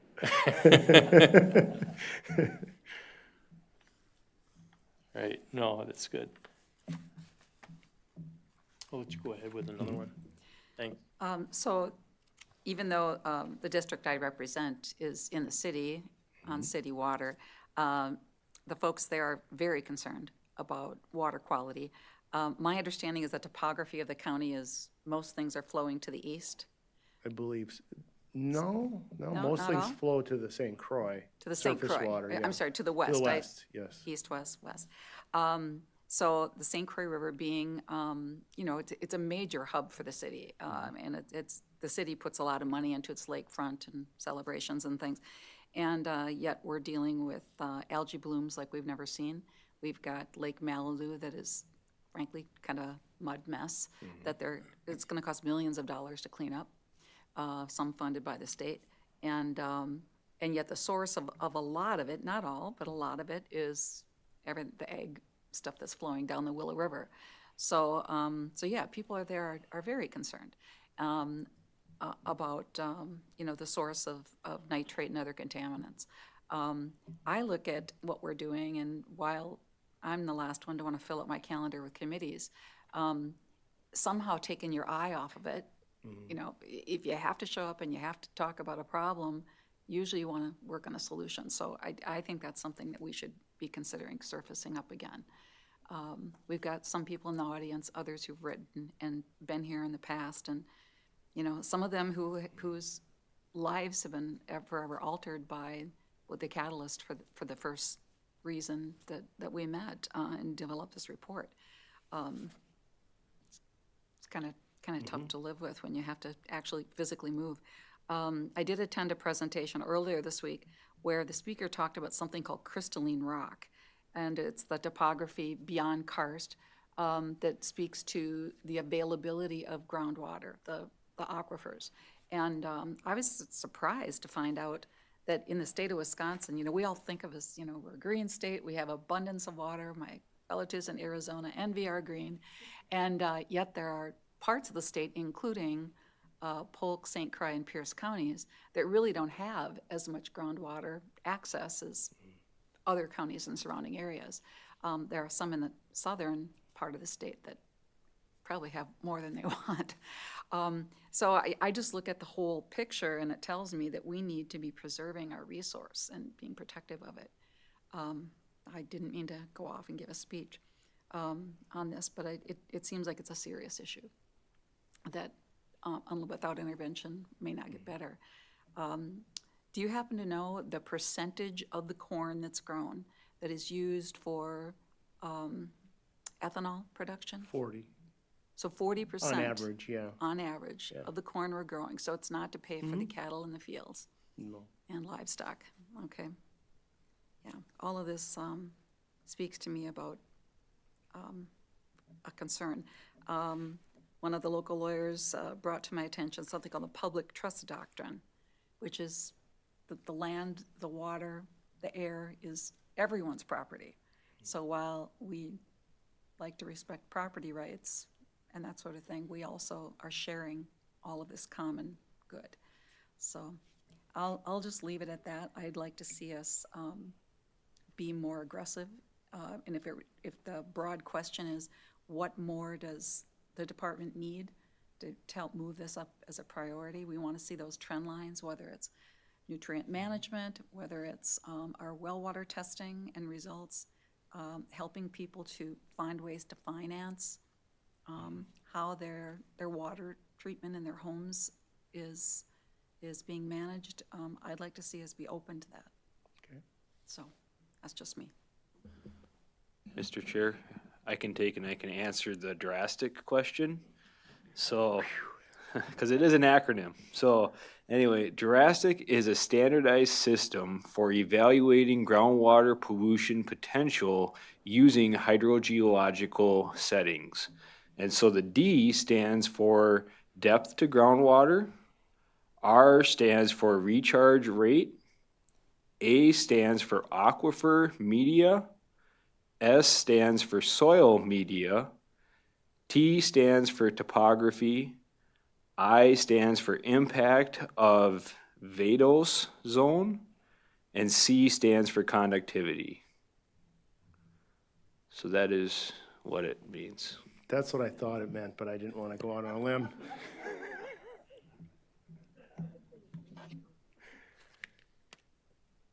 Ready for next speaker? Just about. I just, a couple of things. One, I noticed that on some of the areas when I had done some tours with community development a few years back, we went over in the Minnesota side, and I know they did the 30-foot grass buffer, and then they had a budding hay fields to try to stop for, and then they had programs to help pay for that. Do we have any such thing like that? We don't, USDA does, and we do kind of promote that a little bit, yeah. Okay. They also, Minnesota also passed a buffer, law when I was working over there that I thought went really well, but they implemented a minimum buffer that, we have like a 5-foot minimum, which is, it's like right there, And they had a 33-foot buffer on navigable waters and 16-foot on ditch systems, because ditches are a big thing in Minnesota for drainage and such. But anyway, that was all, they use a lot of that Clean Water Legacy money that you hear too much about it because they have a ton of money for that reason, and we don't have that. But yeah, buffers are great. If you can get them installed, they would do a good job. When projects come in that you're looking at, developments or whatnot, do you get into the question of depth of wells, or is that not in the area that we touch? We have looked at that. It has not been, it doesn't relate as closely as where that well stops as far as predicting whether it's going to be a high nitrate well or not. We've got some wells that are 250 feet deep that are quite high, quite surprisingly. You'd think depth would be just pretty easy one, right? But that would be if we didn't have the karst features. When we ran that drastic model, it did not correlate well with our high samples because it's a model that's for like uniform soils and sand. So that's when we learned that, hey, this is going to be different than some of the other parts of the state. So. Just further on that, wouldn't that make a difference if you're on a hill or not on a hill? I mean, that karst is down here, and if you've got a hill, now you have to drill a 400-foot well because you're 300 feet high. So that's kind of I would think it'd be easier to say, where you're at, you go down 300 feet. If you want good water, where you're at, you go down 150. But you may not have to go down as deep if you're on a hill. Right. Yeah. You know what I mean? Because your surrounding influence on that well might not be that great. Yeah. The other thing I'd like to comment on, that I think we've done well. I mean, we're making progress. But one thing that I notice in what you've said now and what you've said other years too, we are growing. However, the amount of people really aren't eager to participate in some of these, are they? And when you tell a person they've got, 40 parts per million of nitrate in their well, they say, well, okay, I'll drink one glass less of water in a day. It doesn't seem to affect them. So Yeah. are we beating a dead horse here, or are we winning? Well, I don't know. I know we've seen, like, there's a whole bunch of the wells that we've had in our well network that got replaced. We were giving them the high results back for 3 years, and all of a sudden the well's different. Now it's, half a part per million, and before it was 13 or whatever. So we've had people just decide one day, like, hey, this is enough, and then we sample it the next year because we didn't realize that they dug a new well, and comes back really low, and what the heck, we wouldn't have paid for the sample if we'd have known that, but. I'm glad to hear that, because I. No, there are usually we people don't making catch that. changes. Right. Yes, I don't have a good statistic on it, but it was kind of, just to tell you the difference in the attitudes, when we first started the clinics, we were real aware of even asking for addresses. We wanted just a free flow, back and forth. But then one day we thought, well, what the heck? And most people give it to us. Some people, you get into a great property rights debate with them, and I go, you don't have to give me your address. I'll still give you the sample results. It doesn't matter to me, But if we get more data points, then it just helps out our findings. If there's no more questions, I will, yeah. One more thing. Okay. One of the things, I know you were talking about trying to get more people in the rural area on less wells. But I do know, just from trying to do that in the past as being a builder, I think the state mandates the max you can have is 2 residences on a well unless if you go over 2, then it becomes almost, your requirements are the same as a municipal well in the city. They have all of the other requirements that come along with it. Then the other thing, even with 2 people on the well, was dealing with, you have to have a separate electrical service and you have to meter the water into each place to divvy the bill. Right. I believe there's things that we've put in place, not us, but I think the system is not encouraging that at all because of that. Correct. And the same is true for a large septic system. Those things expensive. I know they can do a great job. A professionally managed system is great. You don't have to worry about 25 different landowners and how they manage it. You have a professional out there, but it's very difficult to make those happen, even though it's been on every plan that wherever I've worked. It seems like the ordinances and codes in place seem to stop it in some way. So. Well, the other advantage too is when they're being monitored on a continuous basis like that, they're testing those effluents all the time, and if somebody's has a meth lab or something else, that stuff is caught right away. Where when everybody has independent systems, none of that gets caught until it becomes a real big issue. So in that respect, it would be nice if we could figure out a way to make it more affordable. But Tim, I just thank you so much. This was very informative. You did a great job on this, so thanks. Thank you. I have one more thing I had to present. I forgot about the soil sampling cost share program that I was working on with Jason. Him and I put together a thing here. But basically, this is our latest effort to try to get better nutrient management, more nutrient management planning. And we just kind of unveiled this in the last month, and I got 3 signups already, so it's starting. We'll get some. But basically, there's people who have had nutrient management plans, but they don't keep it. They stop taking the soil samples. They're 10 or 15 years past the last time but they still have a nutrient management plan. And if they don't have one that's been cost shared, we can do $40 an acre. But if we just cost share the soil samples, we can get that same plan for $4 an acre, basically by cost sharing 70% of the soil sampling. That's for the collection of the samples, the analysis and everything. And so we're really kind of excited about that because a number of people have kind of dropped their nutrient management plan just because they've got a lot of acres and they get 15 fields and you got to go 5 acres per sample. It just gets to be, $8,000 or $10,000 in a year when you're not looking like you're making very much money on your corn.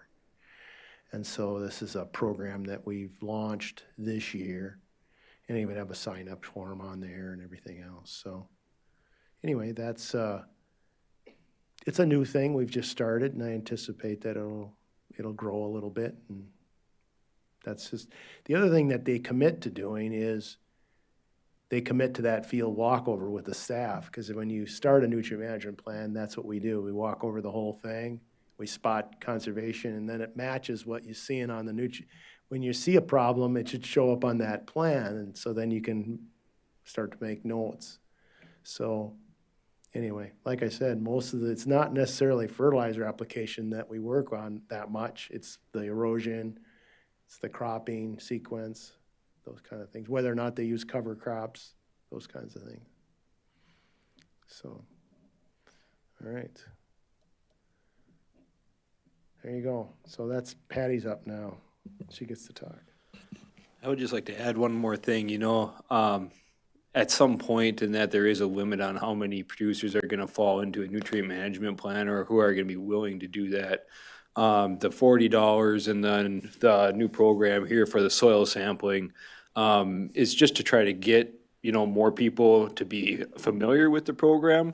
And the long-term benefit for the county is that they see the value and the savings of fertilizer. Because really $40 an acre doesn't go too far when you're trying to fertilize your crop and that. But if you can see what my soils are, what I need to put on, especially on years like this where commodity prices are not great, and that, okay, now I'm only gonna put on the minimum. That way I don't have all that phosphorus running off. I don't have nitrate leaching as much. So that's the real advantage, is to take and get the producer to be able to see what they need. And then Tim's group and staff are also going to be doing in-season testing for nitrogen in the plants to try to take and get those levels. We got a brand new grant for that. So I think they're doing great work. I mean, they added over 6,000 acres in 1 year. If you read the annual report, they had severe increases in the amount of phosphorus, nitrates, and stuff that they've kept, and that from going off the landscape. So we had a big year. We spent a lot of cost share funds, 414,000 or something like that, highest we've ever done. But it is showing with their efforts. So. And we finished in the black.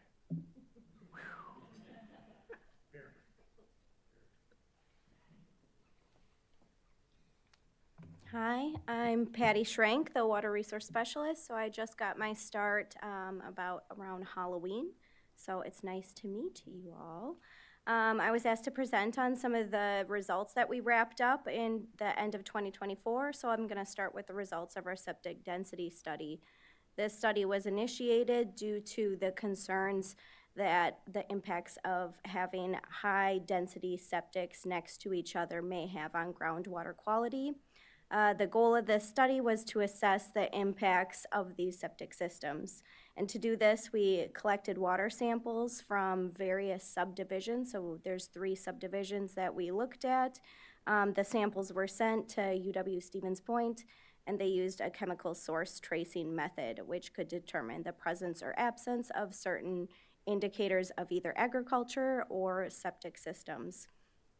In addition, we did want to compare the age of subdivisions to assess the level of impact, with the hypothesis that the older subdivisions that have been there for longer with higher densities would have more aggregation of septic inputs than newer subdivisions. So looking at the effects that land use had, I'm going to describe these tables. We have the SDS is our septic density system. That was septic density study that was done in 2024. We're comparing those results to a nitrogen source analysis that was completed in 2019 to 2021, which looked at more rural settings. So these had an acre per POTS from 3 to about 40 acres. Whereas all of our subdivisions are approximately 2 acres per septic.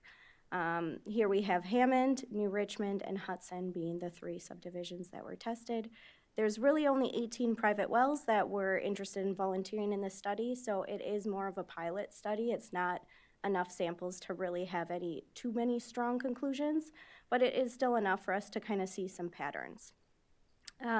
So what you initially notice is that in the agricultural indicators, you do have generally lower nitrate values in our subdivision. So this makes sense. You're taking land out of agriculture, putting houses on it, you have a lot less impact from agriculture compared to the rural setting where the nitrates are a lot higher and generally increase with that increasing density between the septics.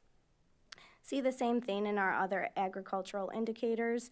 These two chemicals are related to pesticides. You see low levels of them in the subdivision, however, they are present. So looking at the number of presents, you have 94% of the samples tested positive for nitrates, 61% had the alachlor, and then 89% had the other pesticide chemical. And that's compared to our rural setting where it's 98% tested positive for nitrates, 77 and 79% for our other pesticide markers. So basically agricultural inputs are still present years after development, but they are more high. They're higher in the rural setting. Looking then at our indicators of septic systems, we used acesulfame and sucralose. These are artificial sweeteners, as well as we did test for other chemicals, caffeine, and a couple other pharmaceuticals as well, but those showed low and infrequent values. So we're really just gonna focus on these three chemicals that showed up consistently in our testing. Basically, you can see that artificial sweeteners are more common in subdivisions than the rural housing. You have a much higher prevalence, 83% of the artificial sweeteners, 67% of the pharmaceutical, compared to the more rural setting where you only have about 60%, 40%, and in the case of the pharmaceuticals, 17%. So a lot less samples are testing positive for that tracer. And in that, the nutrient source analysis that was already completed, we got this kind of idea that you can see the acesulfame here is decreasing as you increase in your acres between the septic systems. So you do see kind of that good pattern that you have a higher concentration where you have a higher concentration of septics. However, we did not see that track in our septic density study last year, where the values here were not anything compared to what was found in this more rural setting. They're a lot lower than what we were picking up here. And that we think could be because of septic spreading. So I think that's one of our next steps, is looking a little bit more closely at how septic spreading is affecting these results. This is a nice graph showing where sites of septic spreading are occurring within the county. The white dots are those sites. And then in the blue to pink shows our acesulfame concentrations in increasing concentration. So the blue is nothing, and then as you turn to that bright pink, you have a higher concentration. So our highest concentration here is located directly next to a spreading site. It's also south of a larger spreading site up here. So it's quite possible that the reason we're getting such high levels of these artificial sweeteners is because it's being spread on that agricultural land that's closer to their septic system. This isn't a perfect depiction of what we wanted to see. We do have these purple dots that don't have septic spreading sites near them, so those still have 100 to 400 part per billion acesulfame concentrations, but there's no septic spreading sites that are documented around them, so those are still kind of anomalies. We're not sure why they would have such high concentrations of that tracer. Moving on, we would like to also target older, larger subdivisions, so ones that have been there longer, to see if that pattern kind of tracks, that we see higher concentrations in those older subdivisions that have been there for a longer amount of time. So just to kind of quick summarize this, the results do reveal the presence of agricultural and wastewater contaminants at low levels across all samples. And that's basically because what occurs at the surface is connected to our groundwater. So a lot of our septic tanks are holding the solids, but the liquids trickle back down into our groundwater.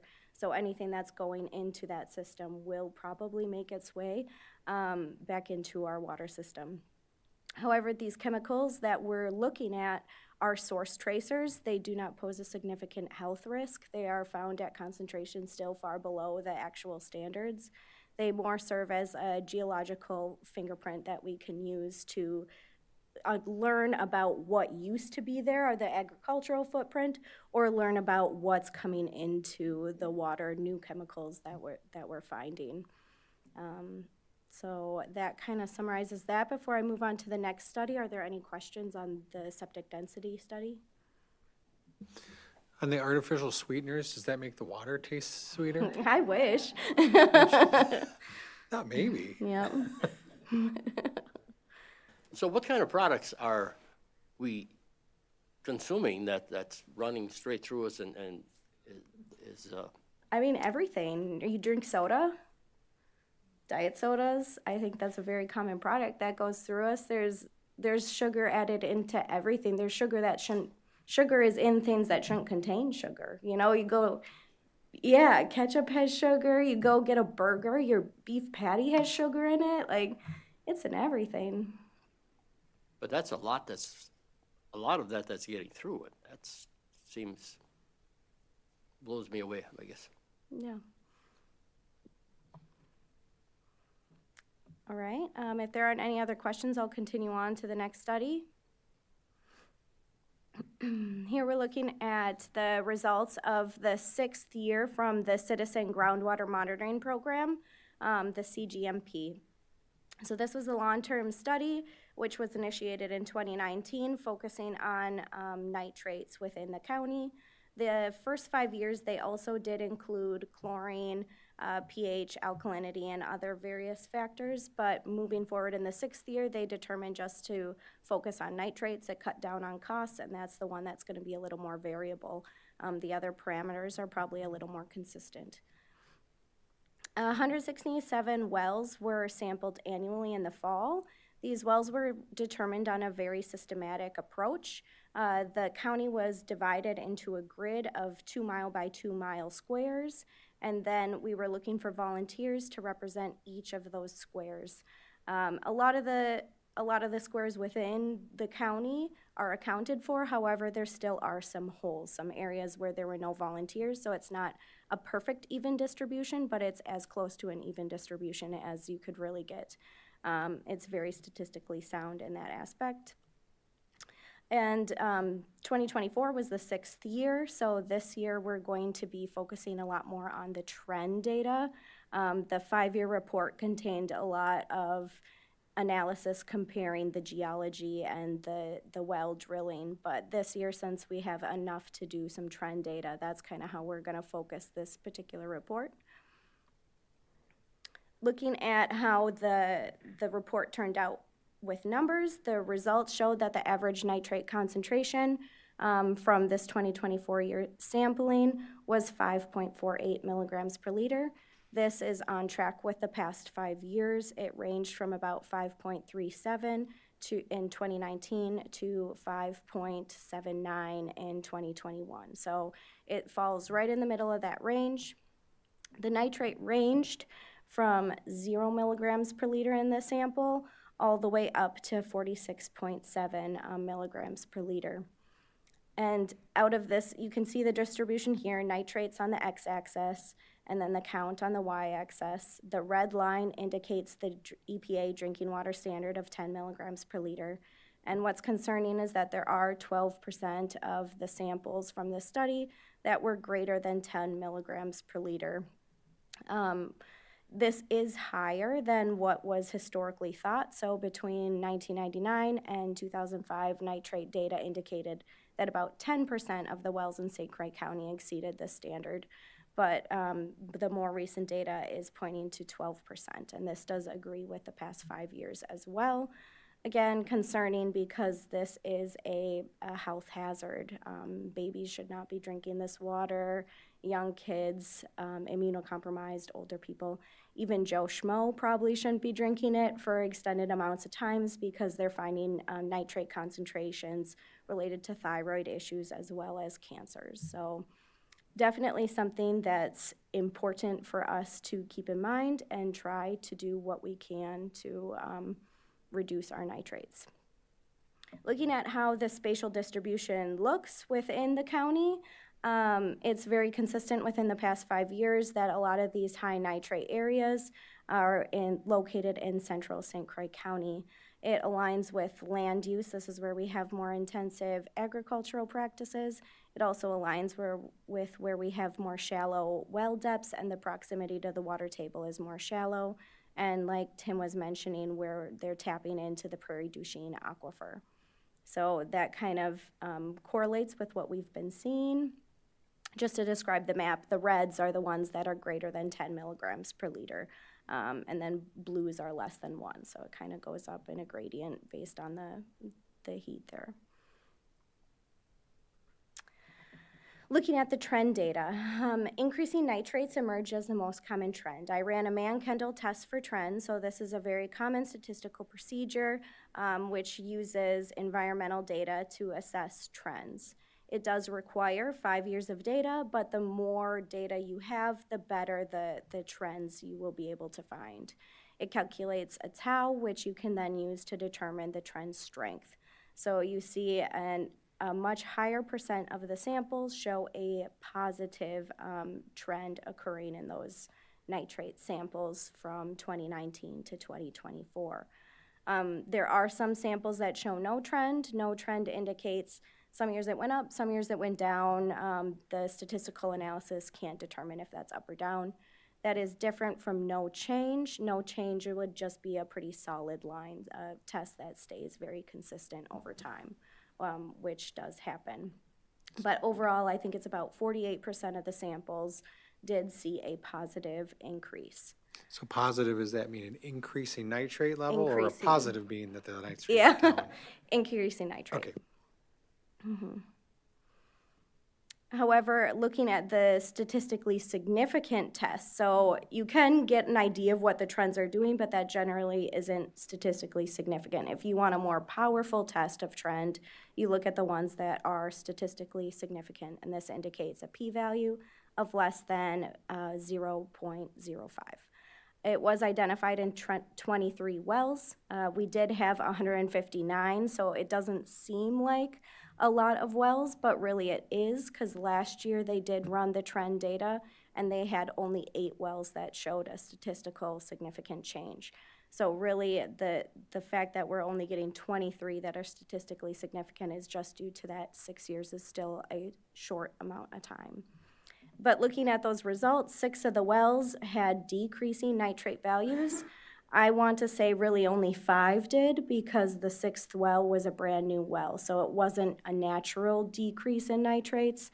It was the result of somebody drilled a new well. I think they saw they were above 10. They decided to spend the money, got a new well, dropped those nitrate levels down. So there are 2 that look promising as natural decreasing nitrates, which are something that we can look at and find the location and track a little bit more as the study continues.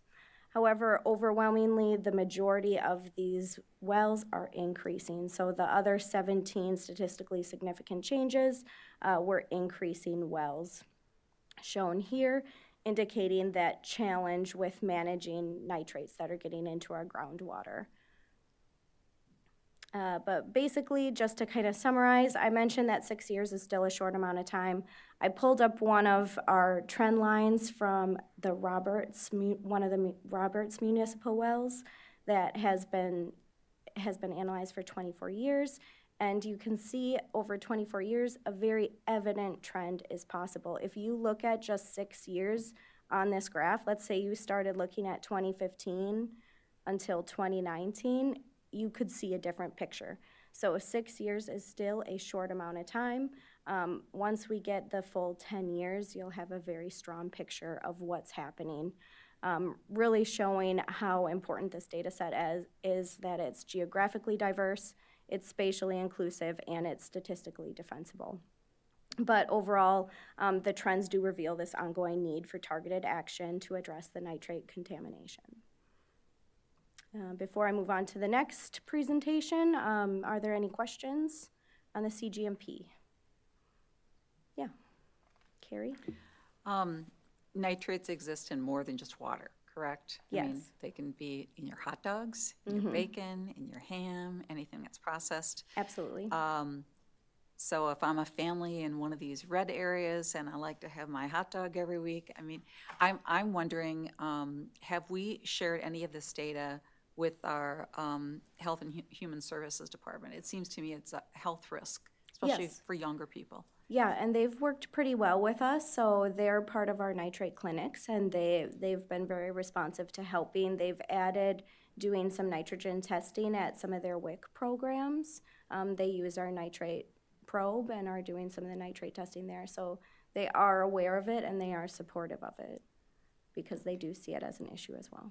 Good, thank you. Any other questions? On that Robert sample, do you know what the daily water gallonage that they're pumping up on that one? I do not know. Okay. Is it pretty comparable? Tim might be able to answer this one, but is it comparable with, would you say it's comparable with like a large agricultural well?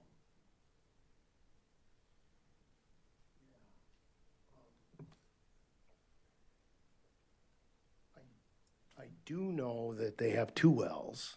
That was just one of them. So they need 2 to satisfy the needs of about 2,400 or 2,200 people. So Okay. I would say it may be higher, but it's, if you have like a dairy or something, they use a lot of water. You know, Yeah. it's one of the food processing, really huge, you know, but dairies are probably next in line. And then this area also has center pivots too. So those are big water users.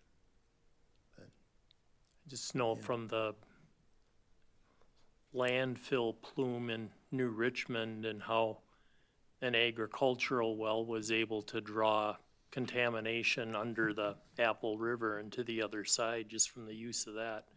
So I get concerned about how these operate and what their volume capacities are and how it works. And then seeing data like this, you know, when they're drawing in from the rural landscape and drawing it into the city aquifer areas. I'm pretty sure if I looked up the well log, it does have like a statistic for how many gallons can be pumped. I just don't know it off the top of my head. Yeah. All right, so moving on. Next step is to talk about our plans for 2025, which seems appropriate since it's the spring equinox, so happy spring. I'm excited to talk about what we have planned. There's quite a lot. The first 2 I'm not going to spend too much time talking about because those are what I just summarized for you, kind of gave you a picture of what we've done, and we are moving forward with those in the future. So the septic indicators and the groundwater nitrate trend analysis, I won't touch on too much now. Nitrate clinics, we do have our next 5 nitrate clinics planned. Shown here starting next month at UW River Falls Earth Fest. And then we're trying to target this year some of the areas where we need more samples. So like what Tim was saying, we don't have enough samples in every single township right now to do a tier status. We want 25 samples to feel like we have a good statistical data set to work with. So a lot of these are targeting our northern or southeastern borders of the county. So we have one planned in Baldwin again. The next one is going to be in Wilson, and then Deer Park Library, followed by New Richmond for our last clinic. I did include a printout with these dates. Feel free to take them and disperse them as you want. Hopefully this will kind of bring all our samples up to that level we want to do statistics. We've talked about in the areas if we do not have high enough samples, potentially doing some going around door to door and trying to do some water collections in the areas that need more samples, just to boost the sample size this fall if we don't get enough from the clinics. Next one I'll talk about will be our National Water Quality Initiative that we have going on in the Kinnickinnick headwaters. We're also working on managing our bacteria contamination. We're doing aquatic invasive species monitoring and prevention. we're working with the DNR on the Lake St. Croix 9-key element plan for the total maximum daily load that they have there, and doing the Hudson Well casing area, monitoring well depth. So I'll get into each of those with a little more detail here. Starting off with the National Water Quality Initiative. So this graph might look familiar. The green line is what we showed on the other one. That was the Roberts municipal well that we showed there, but even higher is Roberts' other municipal well, the yellow one, followed by the Hammond municipal well in dark blue. So I'm sorry to do this, but can we just take a quick recess here for, say, 5 minutes or less here? Sure. We just get a break for everybody. Yep, absolutely. Yeah. Understandable.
All right, we'll continue on with the meeting here. Sorry for the interruption for you. That's all right. All right, so this groundwater protection area covers 67,000 acres. It includes 3 different watersheds, the Twin Lakes, the headwaters of the Kinnickinnick, and the village of Baldwin. This area coincides with the highest nitrates in some of our private wells. The nitrates in this particular area actually average about 6.9 milligrams per liter, and the samples that tested higher than the drinking water standard of 10 were 24%, so twice as many compared to our county. Since our county was 12%, this is 24%, so this is definitely a high area of concern. In addition, the municipal wells in this area have been a clear increase in nitrates over the past 24 years. If you note this yellow line, the dotted line indicates a perfect linear line.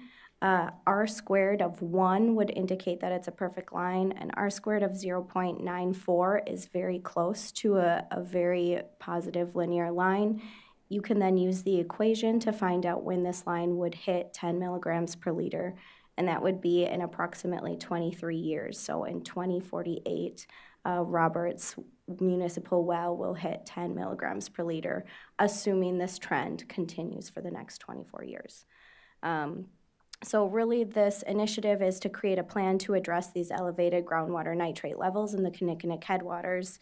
I'll do a lot of modeling to find out which best management practices have the most influence on reducing our nitrates, and then stacking which practices, finding out which combinations could lead to even better yields in reducing those nitrate values.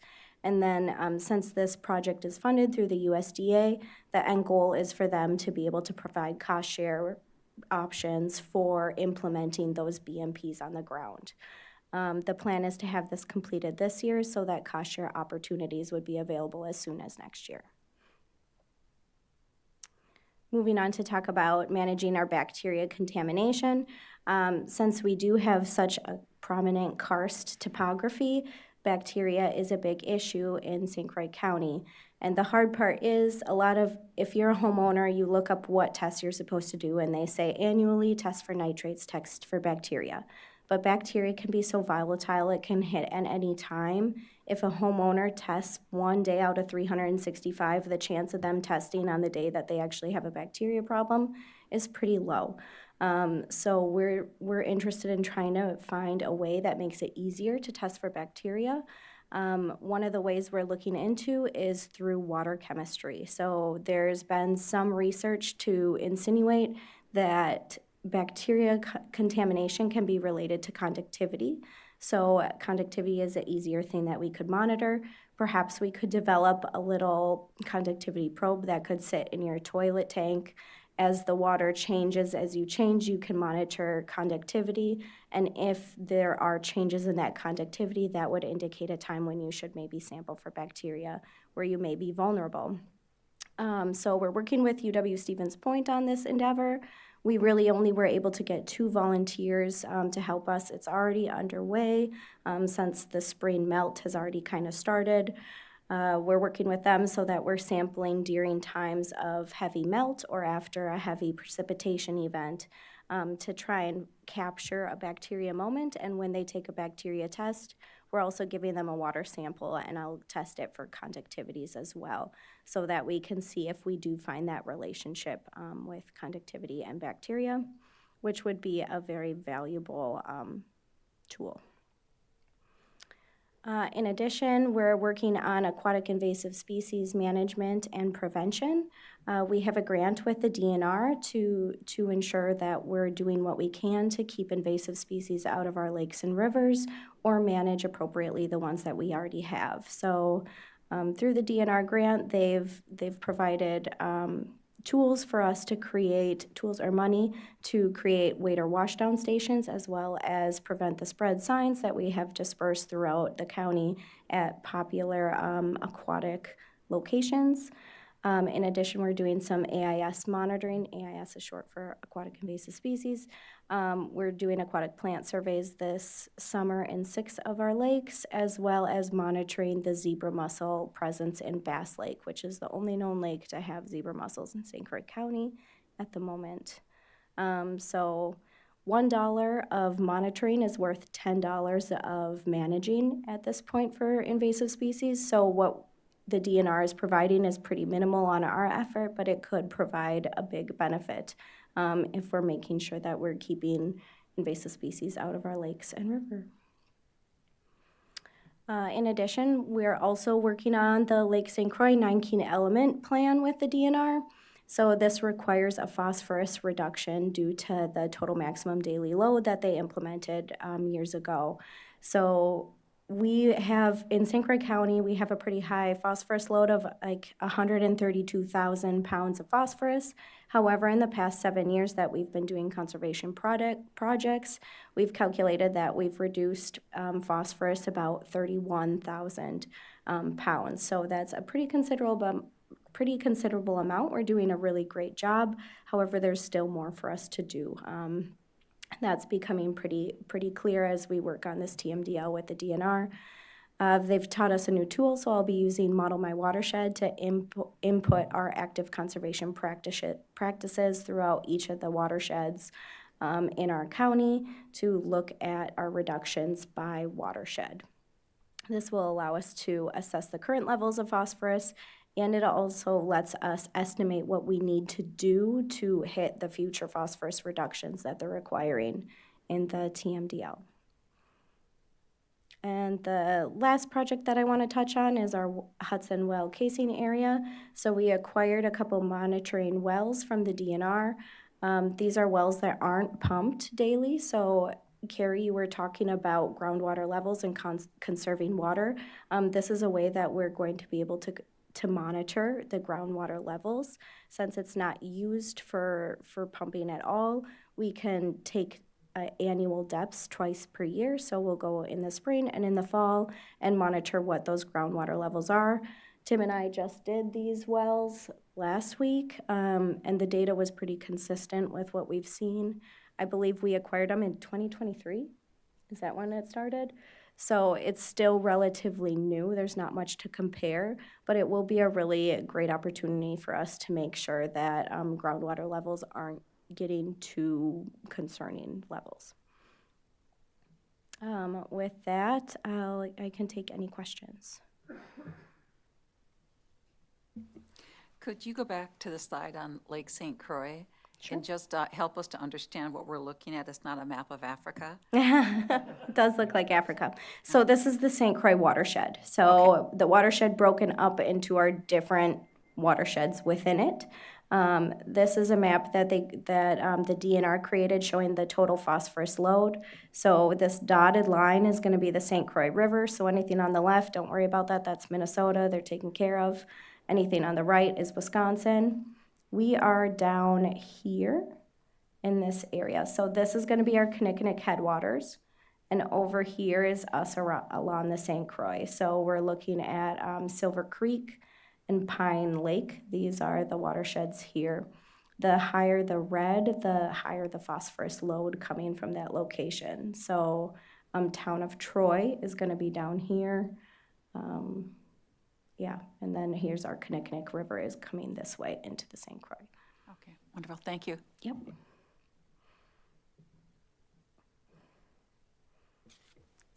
I was surprised that you mentioned that the village of Roberts has a very high nitrates. They have a super duper sewer system that was supposed to anyway, take care of all of that with their raising of algae, and the algae was supposed to eat all the nitrates out, and I thought that was really going good about 2 years ago. I haven't heard much from it since then, but can you expound on that at all or not?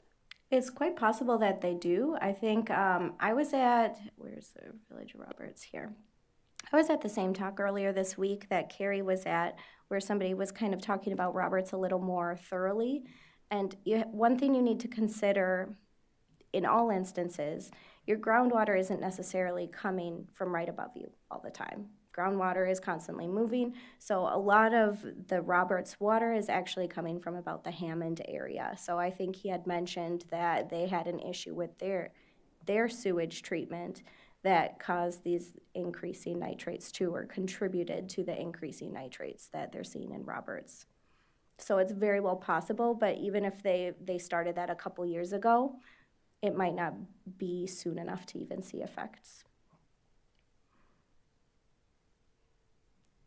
Carrie? I just wanted to follow up on the Roberts thing. We had a speaker here from the public a few weeks ago who spoke to the depth of the well in Roberts not being as deep as some of the other municipal wells. So maybe that's a factor.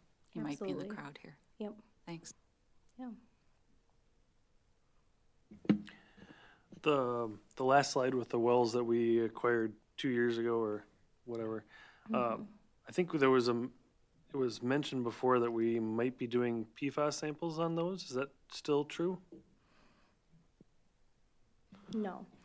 We have done a PFAS study. So the DNR has done a pretty thorough PFAS study in the state, and then we followed up by doing our own kind of PFAS study since they focused on more municipal stuff. We looked at private wells. I can touch on that a little bit and say that we found very low levels, but it was throughout the county. So the PFAS was still ubiquitous. It was kind of found everywhere, but in low levels that are lower than where you should be concerned.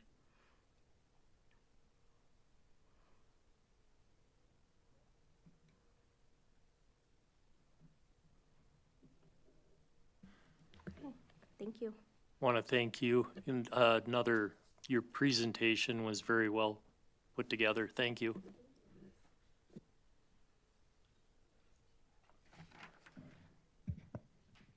Yeah, we are very fortunate to have Patty and Tim's whole team, in my opinion, and I might be biased, and that is probably one of the better in the state. So with all their NMP acres and the connections that they make with everybody in the county. All right, so would you like to go to number 5, Mr. Chair? All right, so I'll just hit through these fast. These are resolutions authorizing community development to apply for these grants. And we were successful obtaining 5 and 6 in that last year. And so we wish to apply for them again. The first one would be to take and put a flush toilet bathroom building down at the bottom of the hill at Homestead Park, and then a vault toilet / changing room over by the beach. And so both of those, and that if we use Huff Cut buildings, getting power in and the sewer systems for them, we've got an estimated cost about $286,000. That grant is a 50-50 cost share, so our cost in that would be $143,000. And it'd be our intention to use park budget and fund balance in that to cover that share of the grant if we can get it awarded. So I just need the committee support, or if you have any questions. Do you need a motion for that, I for do- approval? I do, Okay. yep.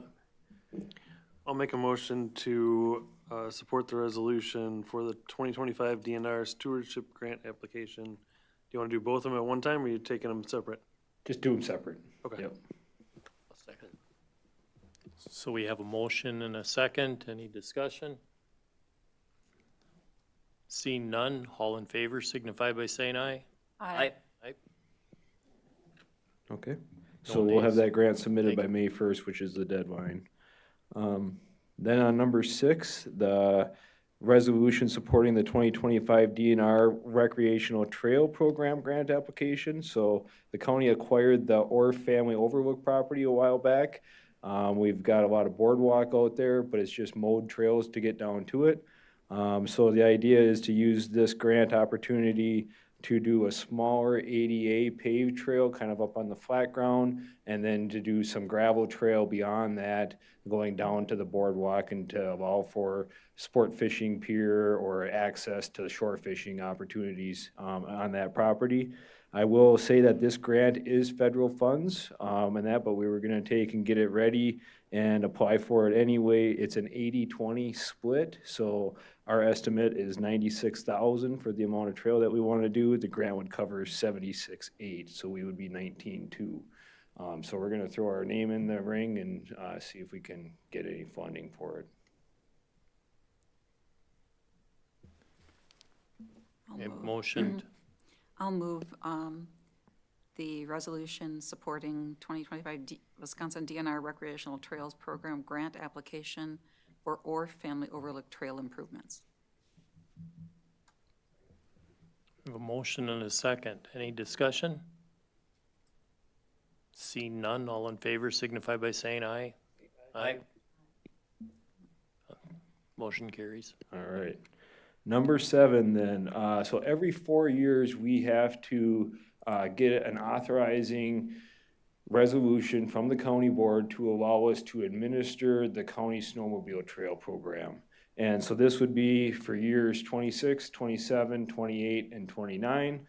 Generally, we see about $73,000 to $75,000 of funds that come through for that. Really, we take and are just, a pass through on it. It goes right back out to the club. We get a little bit of staff time on it, but not a lot.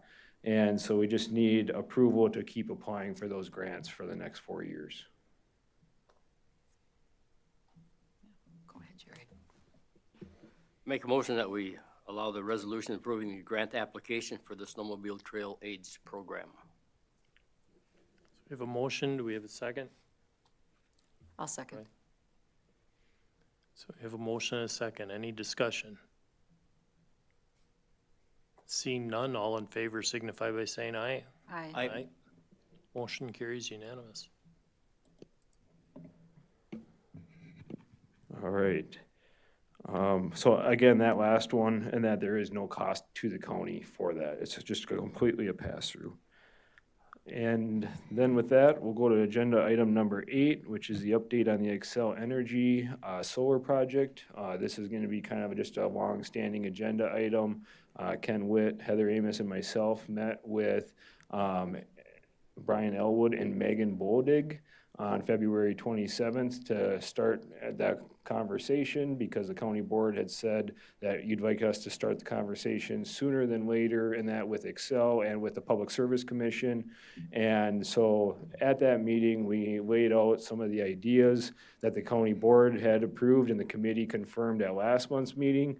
And the Excel reps and the county staff were able to come down to this bulleted list of ideas, and that a joint development agreement could potentially address or help regulate, if you will. There was some other comments in that, like the storm impact on the panels. Are they recyclable? And that Excel said they're about 80% recyclable. There was a question about whether the panels were going to be made in the USA, and that Excel says yes, that they believe that they will be provided with domestic panels. The efficiency of the panels, and that depends on the panel type, just like any other thing. So we'll know that when they submit to the Public Service Commission. But then the agreement for the temporary and long-term accesses, they had no problem with. Decommissioning, financial assurance, they were willing to talk about that. Emergency responder training, and that they had no issues in that with providing that. As far as the local input on the joint developers agreement, so we brought up about how the county board wanted us to hold a joint meeting with like the village of Baldwin, the village of Hammond, and the towns that would be impacted by the project. And so right now, because of the spring election for those munis, we're looking at holding that meeting towards the middle or towards the end of April so that we have the new board officials in there. And that would be where we could get that input. We could incorporate it in the joint development agreement. I had a question on that for the board. So we talked about bringing in the different municipalities, but it doesn't actually, none of the solar panels are going to be in the villages of Hammond or any of the other incorporators. They'll be in the townships. So yes, you want to invite the towns, but would you invite the villages? They don't actually, I guess, have a seat at the table, but that's more of the political sphere. So that's why I wanted to ask. I think the one thing though that is involved with it is that they have, if I understood right, reading one of the new legislative bills that was just passed, is that if they have extraterritorial plat review authority outside of their municipalities, and they have specific zoning deals, they can use that as a basis of, yes, we will allow it, or no, we don't allow it. But that was just, I just seen that came in the mail, that was passed. I think it was introduced, I don't believe it was passed. Yeah. Yeah, there's nothing been passed as far as I know, so. I guess I would include the villages just on the sole premise that not only the extraterritorial, but, you know, their future growth is gonna be cut off at the north side, so, you know, as they grow and expand, you know, that really limits, which direction they can go, from there, so I would include them.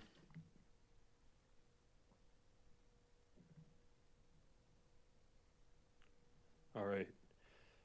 The Van Dyke Farms expressed some concern about the transmission route that was gonna be constructed. One of the options, and from talking with Excel, they have to provide a couple different options for that route to go.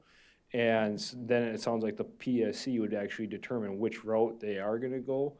But we did relay their concerns about the straight voltage by the farm, that they would rather have that transmission line go in front of their house. One of the requirements in that with the Public Service Commission process is that they do pre and post straight voltage testing. So that is something that would be covered. Weed and foliage control, they talked about, you know, planting short pollinator friendly, prairie friendly plants out there and maintaining and that ground cover underneath the panels. So glare reflection, they said that the panels nowadays are pretty much all anti-glare. And so that would be something that could be a requirement in a joint development agreement. Excel did reconfirm again that at this time, they don't have any plans for doing any battery storage. However, we said, hey, it might be a good thing to point in the JDA so that when, if it does change, if they do want to include battery storage down the road, that it's already there. We don't have to go back and open up the JDA again to renegotiate those provisions. So some of the things is fire suppression, capture basin, and so that everything is contained.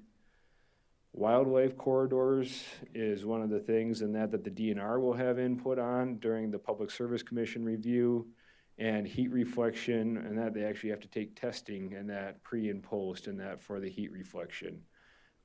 So there was also a concern of the county board and the committee about environmental and stormwater concerns, and that is also part of the Public Service Commission review. And so one of the attachments in that we put in the packet was the application filing requirements for solar energy projects by the Public Service Commission, so you can see everything that they require. So, which is quite lengthy and quite thorough.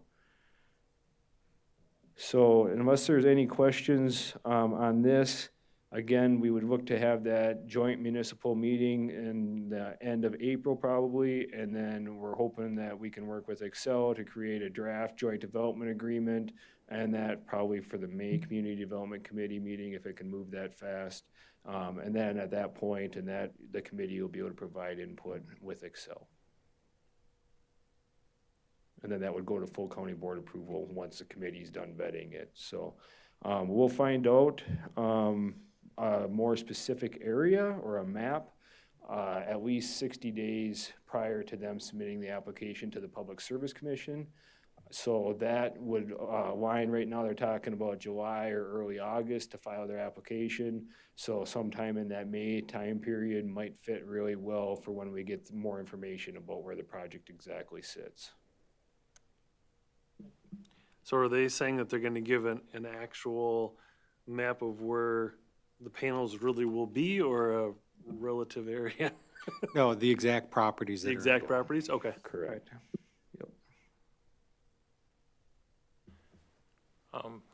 One of the things that I think we also discussed was use of prime agricultural land. Was there any discussion on that? We brought it up, and that, but it has to do with the development cost and the landowners and that are willing to, join and have this constructed on their property. So there's not a good answer, on that one, unfortunately. It's a lot of land that is suitable for their proposed use, and the landowners are willing to sign it up in large tracts, so. In this application filing requirements, there's a section on that, on if it's the productive farmland. That is something that they consider. Anyway, I'm not sure how they consider, how well they consider it, but if they just, okay. I think they report on it, but Okay. I don't think that it's Yeah. a determining So factor. in-depth anything? Yeah. Right. Okay, And if but it you're- is in there anyway, so. Yeah, and if the land was underneath farmland preservation, and that, then there is some penalty fees and that would have to be covered either by the property owner or Excel, depending on how they negotiated that, so. So still on track with what you guys are looking for? We missing anything off of that list? Looks like you answered the questions or got the information out, so thank you. Thank you for your diligence in working with, I know that it's kind of a big undertaking, a lot of information to try to go back and forth, so thanks. That's what we're really trying to do as far as staff. We're not trying to hide anything from the committee or the public. We're just trying to get it into the document, and there's a lot of different forms of JDAs out there, so there's just a lot of back and forth communication that needs to happen before it's in a public meeting, so, yep.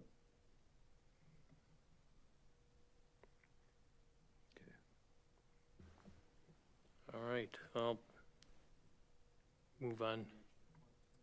Yeah.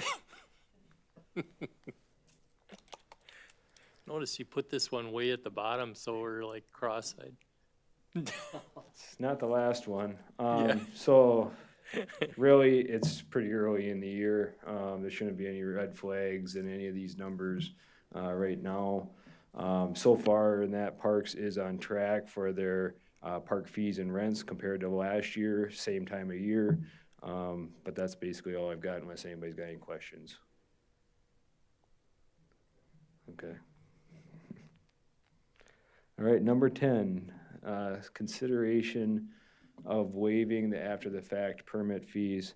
So Abby Coffin is our new code enforcement specialist. She's doing a really good job following up timely and that on compliance cases, also notifying the towns and that so that they're updated. However, one of the common barriers in that we're running into is the after-the-fact fee. And we're totally in favor of having an after-the-fact fee to make people pull permits and that prior to doing an activity. However, some of these violations have been going on many, many years, and that going all the way back to 2012, 2014. And so the thought process is to try this and that one time to say, hey, if you come in and apply by July 1st, 2025, so basically it's about a 3-month window, and that we'll waive the after-the-fact fees because we want to get you in compliance. And so by doing this and that, hopefully we'll get a bunch of those properties into compliance. And if not, we can say, hey, now you got to pay the after-the-fact fee because we were really nice. We gave you the opportunity to do it without, and you didn't take us up on that offer. And so, again, it's just one of our ways in that to try to get, 30 violations down to 20 or whatever it might be. So, I don't know if the committee's got any questions or. How many dollars are we looking at? Any idea? I don't know. And that, because there could be a lot of violations in that come on that, like Harvey's today, that was $1,150 is a normal permit fee. After the fact is $3,450. But at the end of the day, and that we could actually see a little bit more revenue because if we get more people to apply, we could actually see more permits coming in.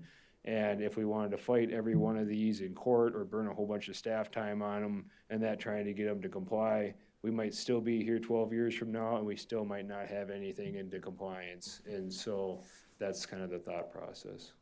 They still have to pay their normal fee. So they still pay a normal fee, and we only budget on normal fees. We don't have anything really built in for after-the-fact fees. So I don't think we're missing out on any planned revenues.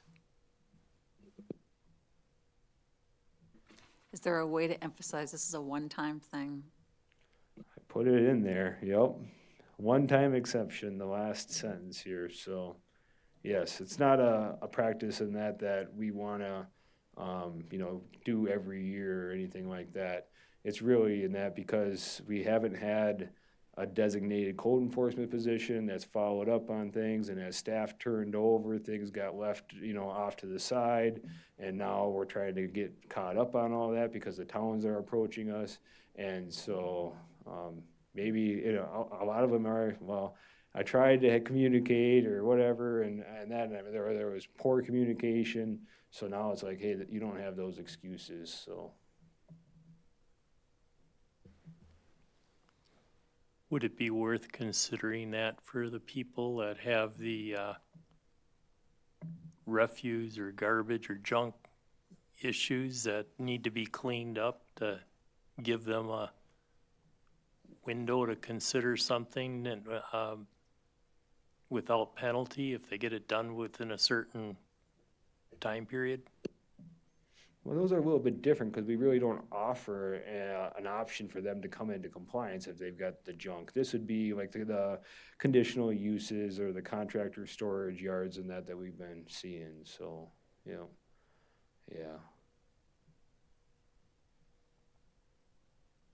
Do you need a motion on that? Yes, just a motion, yep.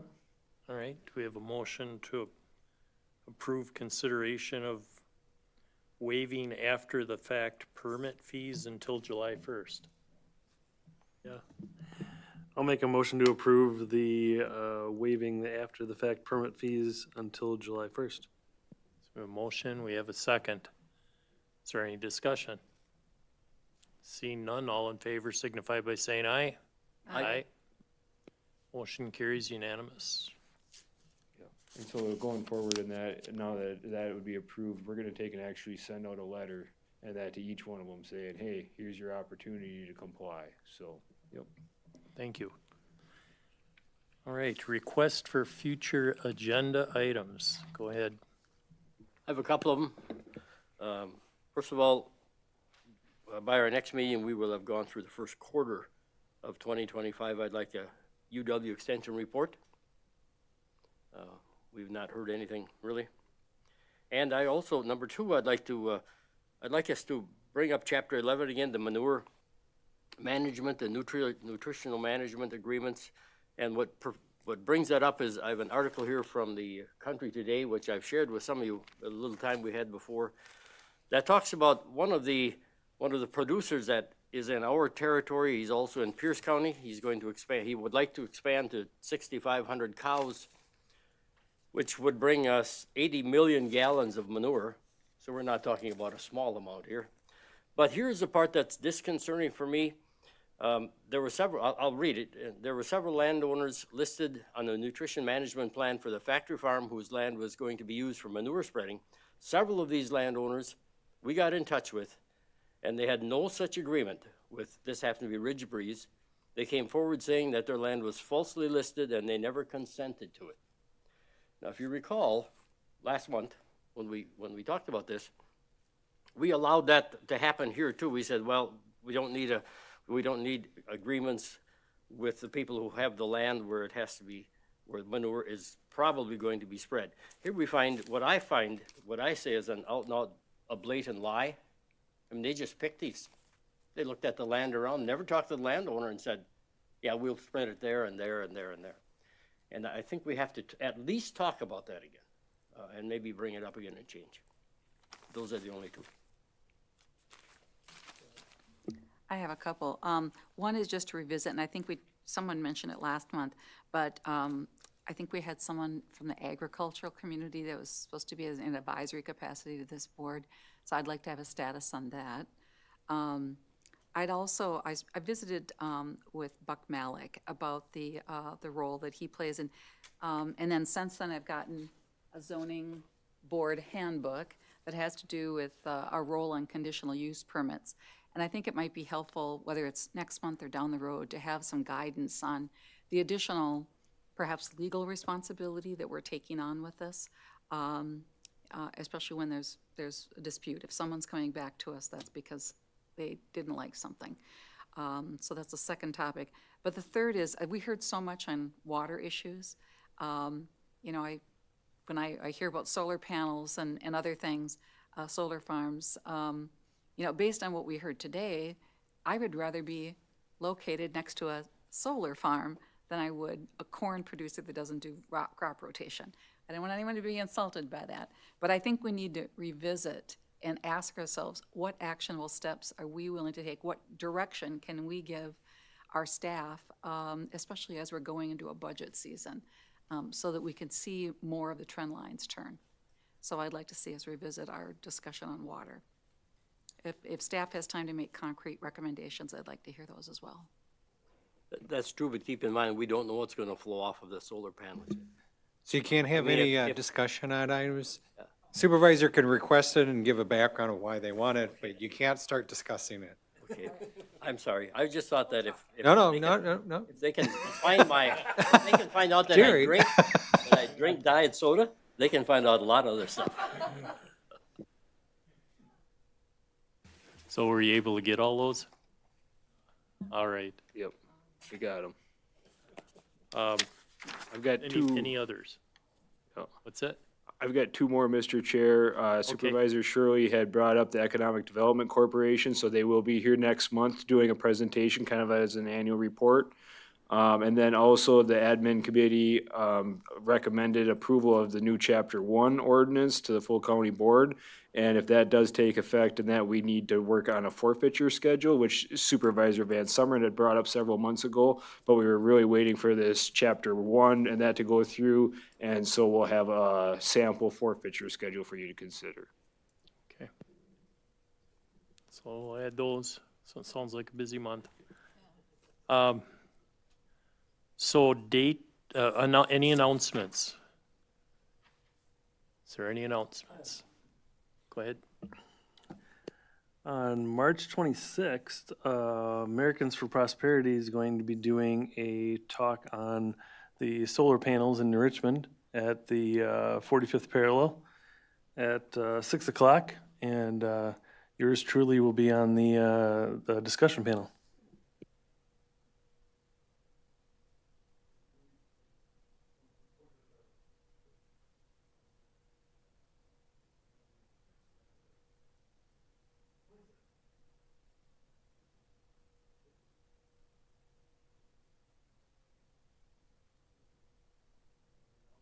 Any other announcements?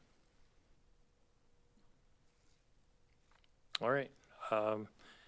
So the date of our next meeting will be April 17th, 2025. And we'll adjourn at 7:43.